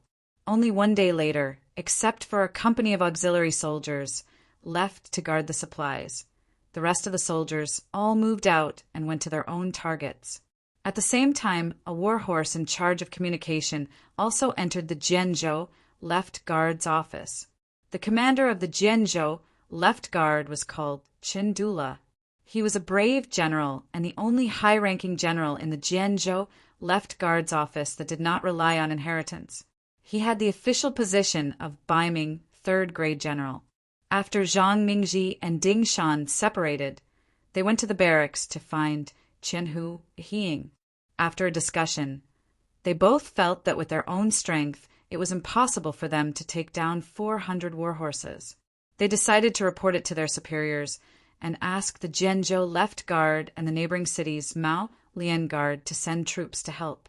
As a reward, the Shuangqing Guard would get 150 war horses, the Mao Lian Guard would get 50, and the Jianzhou Left Guard would get 200. There was no other way. The Jianzhou Left Guard was a Jianzhou Left Guard, and its strength was too great. If they were asked to help, they had to give enough benefits, even though they were family. But brothers still had to settle accounts, clearly, right? As for the Mao Lian Guard, they only needed to send troops to help, and they would get 50 war horses for free. No matter how one looked at it, it was a profit. In the Jianzhou Left Guard, Commander Qindula, who received the news, called over his fellow commanders Liang Xian, secondary grade 3, and Commander Tang Longtian, primary grade 4, to discuss how to cooperate with the Shuangqing Guard to take down these 400 war horses. This is a piece of fat meat, hee. Tang Longtian, who received the news, rubbed his calloused hands and laughed. This Shuangqing Guard is quite tactful, giving us half of the benefits. Since that's the case, I'll take action once. Later, I'll take 2,000 cavalry with me. Then everything will be easy. Commander Liang Xian spoke with an insufferably arrogant expression on his face. Liang Xian had inherited the position of Commander Liang Xian through the virtue of his ancestors. In reality, the Liang family was considered a wealthy and powerful family in Bai Ming, so ordinary people naturally wouldn't enter his eyes. This gave him a natural arrogance. Even in the entire Jianzhou Left Guard, there was no one else who could enter his eyes other than Commander Qindula. Under his arrogance and the powerful Liang family background, no one could stop him from doing whatever he wanted. Even if it was Qindula, who was half a rank higher, but because of the Tang family's background, as long as Liang Xian didn't go overboard, he would turn a blind eye. To be able to get 200 war horses in one action was definitely not a small merit. Needless to say, Liang Xian wanted this merit and wanted to take action. What else could Qindula say? He also didn't think that there was any power nearby that could stop his 2,000 cavalry. Oh, there was a unit under the banner of the 5-star army that could be considered to have some power. They had more than 1,000 people, but the two sides had never directly dealt with each other. The other side also seemed to be very friendly towards Bai Ming, so there was no need to consider their threat. Besides, how could 1,000 cavalry be a match for his 2,000 elite cavalry? Since there was no danger, he would just let Liang Xian do what he wanted. Since Qindula didn't care anymore, Liang Xian naturally became the one who made the decision. He called over Hu Ji, a minor 5th rank official, and had him gather 2,000 cavalrymen. The next morning, they would follow him to carry out the military mission. The matter was settled like this. From the beginning to the end, no one asked about the origin of the 400 war horses. It had to be said that they were indeed very careless. Perhaps it was because the Bai Ming army had been ruling here for many years and they were used to the feeling of having everything under control. The cavalry of the Jianzhou left guard decided to set off on the morning of the third day because the time of the transaction was set at noon. As long as they were fast enough, they would naturally be able to make it. However, Yan Qindong set the time of departure on the morning of the day before, which gave them an extra day to prepare. Based on this point, the Bai Ming army had no reason to be undefeated. Many people said that opportunities were prepared for those who were prepared. Not only were you weak, but you also didn't have enough preparation and time to prepare. How could you say that you were undefeated? Horn Mountain Call, on the morning of the third day, suddenly became lively. The small area, which originally only had 100 households, suddenly had 300 Bai Ming cavalry, and the atmosphere became somewhat tense. The 300 cavalry were personally led by Vice Qianhu, Zhang Mingji. He had no intention of hiding it. After all, the transaction this time was 400 war horses. If they didn't bring enough people, how could they bring these war horses back? He believed that even Ding Shan wouldn't be able to say anything after seeing this formation. Of course, on the surface, there were only 300 cavalry, but in the dark on the back mountain of Horn Mountain Call, there were 200 infantry lying in ambush. If it weren't for the safety of the twin city guards, perhaps even Qianhu, Hing would personally make a trip. 300 cavalrymen and 200 infantrymen in the dark. This made Zhang Mingji very confident.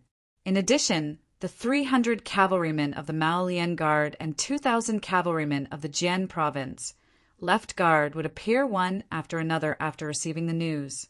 This made him very confident. He believed that everything was under his control. Now, he only had to wait for the seller Ding Shan to appear. The agreed time was noon. When smoke began to slowly rise from the chimneys of the families in the small village of Horn Mountain Call, a large group of horses arrived at the village gate. The group was made up of 400 war horses, and each war horse had a rider. Not only that, but there were also more than 100 people following from the left and right. It seemed like the group was quite large. "They're here." Zhang Mingji immediately noticed the caravan, and a smirk appeared on his face, as if he had succeeded in his scheme. This Ding Shan really didn't go back on his word. He really did bring a group of 400 war horses. This person really was stupid, daring to trust him so much. At this moment, Zhang Mingji already viewed Ding Shan and this group of horses as a piece of fat meat that had jumped into a bowl. Although there were 400 cavalry and 100 men that appeared with the group of horses, he had already automatically ignored them. What kind of place was this? This was Bai Ming's slave Gandu Si. Who dared to make an enemy of the Ming army here? Under the preconceived notions of an official, he didn't think that there would be people who dared to make an enemy out of them, or that they would be unfavorable to him. He didn't put any of the dangers in his eyes. All he saw were benefits and opportunities. Just as Company Commander Ding Shan and 2nd Battalion Commander Gao Danhua led 500 cavalry and 400 war horses into the village, in the back mountains of Horn Mountain Call, a smokeless massacre was taking place. The ones being massacred were the 200 Bai Ming infantry sent from Shuangqing. The killers were the reconnaissance battalion commander Su Yunsheng and his subordinates, 100 soldiers. With 100 elite reconnaissance battalion soldiers against 200 Bai Ming infantry, whose combat strength was only around 3rd class, and also a sneak attack, there was no problem in winning. In silence, Bai Ming soldiers hiding in the forest were killed one after another.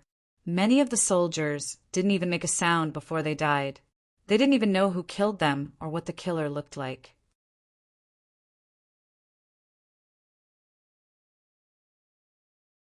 Chapter 639. One of the main training for scouts was to take care of their enemies both in the open and in the dark. Facing these Bai Ming soldiers who were completely defenseless and in a scattered formation, it was too easy for them to complete their mission. They killed one person with a single slash. Any Ming soldier who had their mouth and nose covered by them from behind would have blood spurt out from their necks. Then they would fall into eternal darkness and die. The entire process was very smooth, although the Ming soldiers still discovered something in the end. When there were less than 20 of them left, it was already too late for them to counterattack. When the scouts pounced on them one by one like fierce tigers, everything was over. From beginning to end, the 200 Ming soldiers did not make any loud noise and did not alarm Zhang Mingji and the 300 cavalry at the foot of the mountain. In fact, even if they made a noise now, it was not important for the overall situation. Ding Shan and Gao Danhua, who had entered the village, had already received the signal from the mountain and launched a cavalry attack. Battalion commander Gao Danhua led her 400 cavalrymen and charged forward at high speed. Company commander Ding Shan led his 100 soldiers to guard the entrance of the village. Each of them held a long machete in their hands, looking like they were guarding the pass, preventing any enemy from escaping from here. The reason they chose Horn Mountain Call was because it was easy to enter and difficult to leave. It was to prevent Ding Shan and the others from suddenly escaping when they saw that the situation was not good. But now they had to jump into the hole that they had dug for the other side. Get on your horses, quickly get on your horses, and prepare to meet the enemy. Vice Qianhu Zhang Mingji saw the sudden attack of the cavalry, causing the ground to tremble. At this moment he was really scared. He panicked and shouted at the 300 cavalry. The 300 cavalry from the Twin Cities did not expect such a thing to happen. They came here to receive their war horses. Even if they wanted to fight, they had to wait for the cavalry from the Jian province, left guard, and the Mao Lian guard to appear together. What was the situation now? The reinforcements had not yet appeared, and they were about to start fighting? The cavalry from the Twin Cities were completely unprepared. Under Zhang Mingji's yelling, they all hurriedly got on their horses. Just as they were done, Gao Danhua's 400 cavalrymen were already within 100 meters of them. This was already within the effective range of the archers on horseback. Waves of arrows fell like raindrops, smashing into their bodies. Thump, thump, thump, thump. Before they were ready, dozens of northern Ming cavalrymen were shot in their vitals by arrows and fell from their horses. Some of the cavalrymen were quite lucky. Although they were shot in their vitals, they were not shot in their vitals and were still able to fight. Zhang Mingji was one of the luckiest. He knew that the situation wasn't good, since he hadn't been hit by the arrows. He shouted again, "Counterattack with arrows! Prepare to counterattack with arrows!" The outcome of this cavalry clash was predestined from the very beginning. Against the unprepared, they were prepared for battle, but unprepared. Allowing Zhang Mingji to yell and order them around was just a futile attempt to resist. It was only a distance of 100 meters. For the elite cavalry, it was just a blink of an eye. The poor Ming cavalrymen were still taking out their bows and arrows from their quivers. Their opponents rushed over so quickly that they didn't have time to draw their sabers.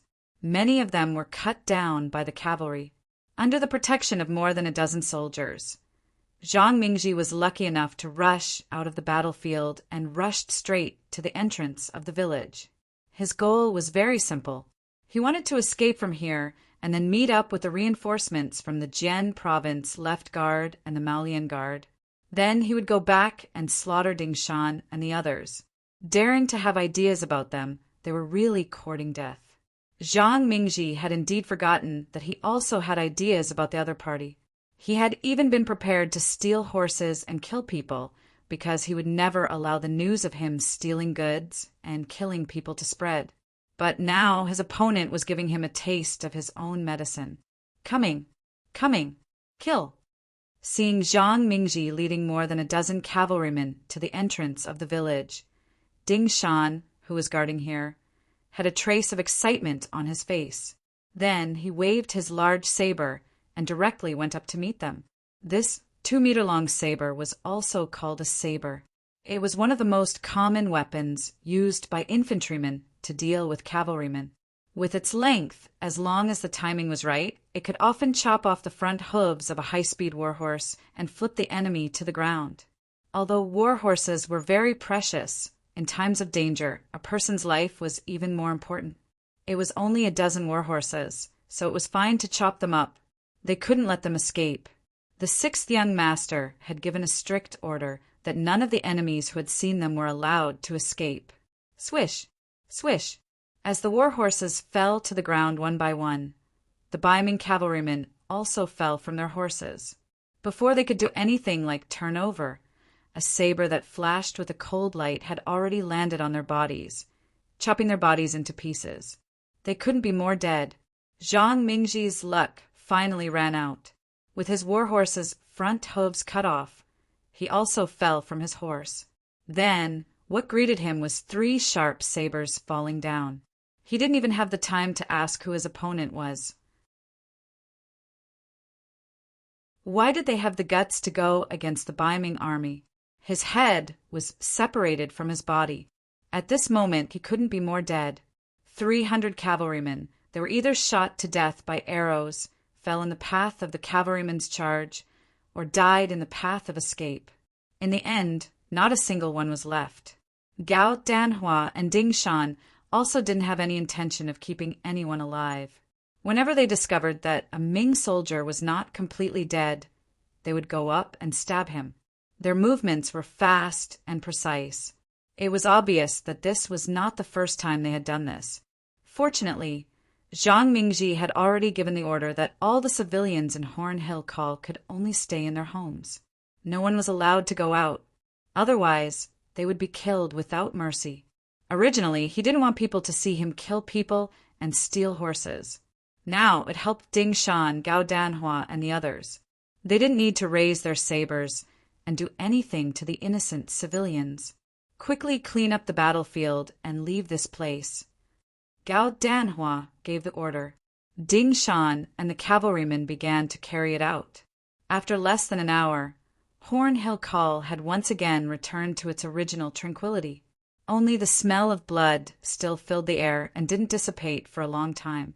Outside Horn Hill Call, it was not peaceful at this time. The 300 Mao Lian Guard cavalrymen that had come from Mao Lian City were facing the combined attack of the 1st Battalion of the Cavalry Division, Deng Yu, and the 3rd Battalion, Ma Xiangshan.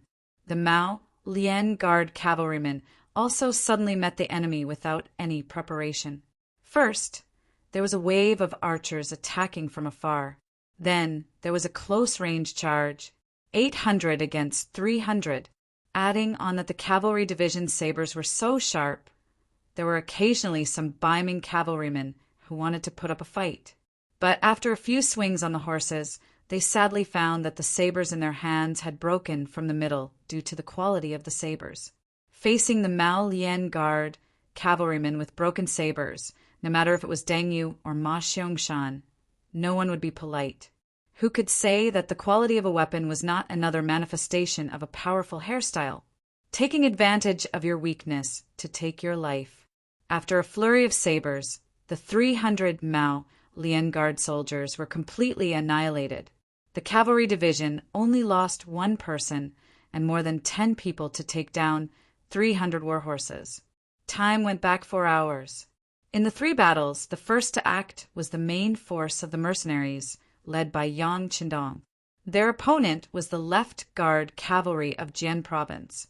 This time, there were 2,000 of them. From afar, they looked like a long dragon. Once they appeared, they would cause waves of tremors, giving people the feeling that they were a mighty army with thousands of men and horses. Because they were the furthest from Horn Hill Call, the Jian Province Left Guard cavalrymen were the first to set off. When the sky had just brightened, they set off from the city. By the time they reached the Stone Mountain area, it was already around 9 in the morning. In comparison, Yang Qindong's troops came even earlier. They had already arrived yesterday and chose the best battlefield. Relying on the fact that the Stone Mountain area was mostly stone, they chose a path between 2 mountains as the ambush location. Although it was called a mountain, it was not as tall as a real mountain. It was only about 20 meters high and was completely bare, showing the nature of a stone mountain. However, the height of 20 meters was enough to make Yang Qindong very satisfied. First, he arranged for the soldiers to place piles of stones at the exit between the two mountains to block it. This was to ensure that the enemy could only be a turtle in a jar after entering here. Then he began to arrange the specific location and tasks for the ambush for each battalion. The political commissar of the 2nd Regiment and the commander of the 2nd Battalion, Chanbo, was responsible for the attack on the left side of the mountain. The commander of the 3rd Battalion, Chanyang, was responsible for the attack on the right side of the mountain. The regimental commander and the commander of the 1st Battalion, Wushang, was responsible for blocking the enemy's retreat. At the same time, each battalion brought 2 auxiliary battalions to ensure that the task could be completed smoothly. In this battle, besides Yang Qindong himself riding the white dragon horse, there was no other horse accompanying him. However, when facing an enemy of 2,000 cavalrymen, he was still full of confidence. This was an ambush. His troops were nearly twice the number of the enemy, and they were equipped with advanced flintlocks. There was no possibility of failure. Now he just had to wait for the enemy to appear on time. Liang Xian, the commander of the Jian province left guard, also had the same idea as Yang Qindong. Personally leading 2,000 cavalrymen, this force was equivalent to walking sideways in the vicinity. It was fortunate that they did not cause trouble for others, who would dare to have any ideas about him. Moreover, with the combat power and speed of 2,000 cavalrymen, even if they encountered the enemy, they could completely rampage. There was no need to consider or worry about anything. You're tuning in to the Thunder Spear YouTube channel. Don't forget to subscribe and join us on this journey to catch the most captivating stories.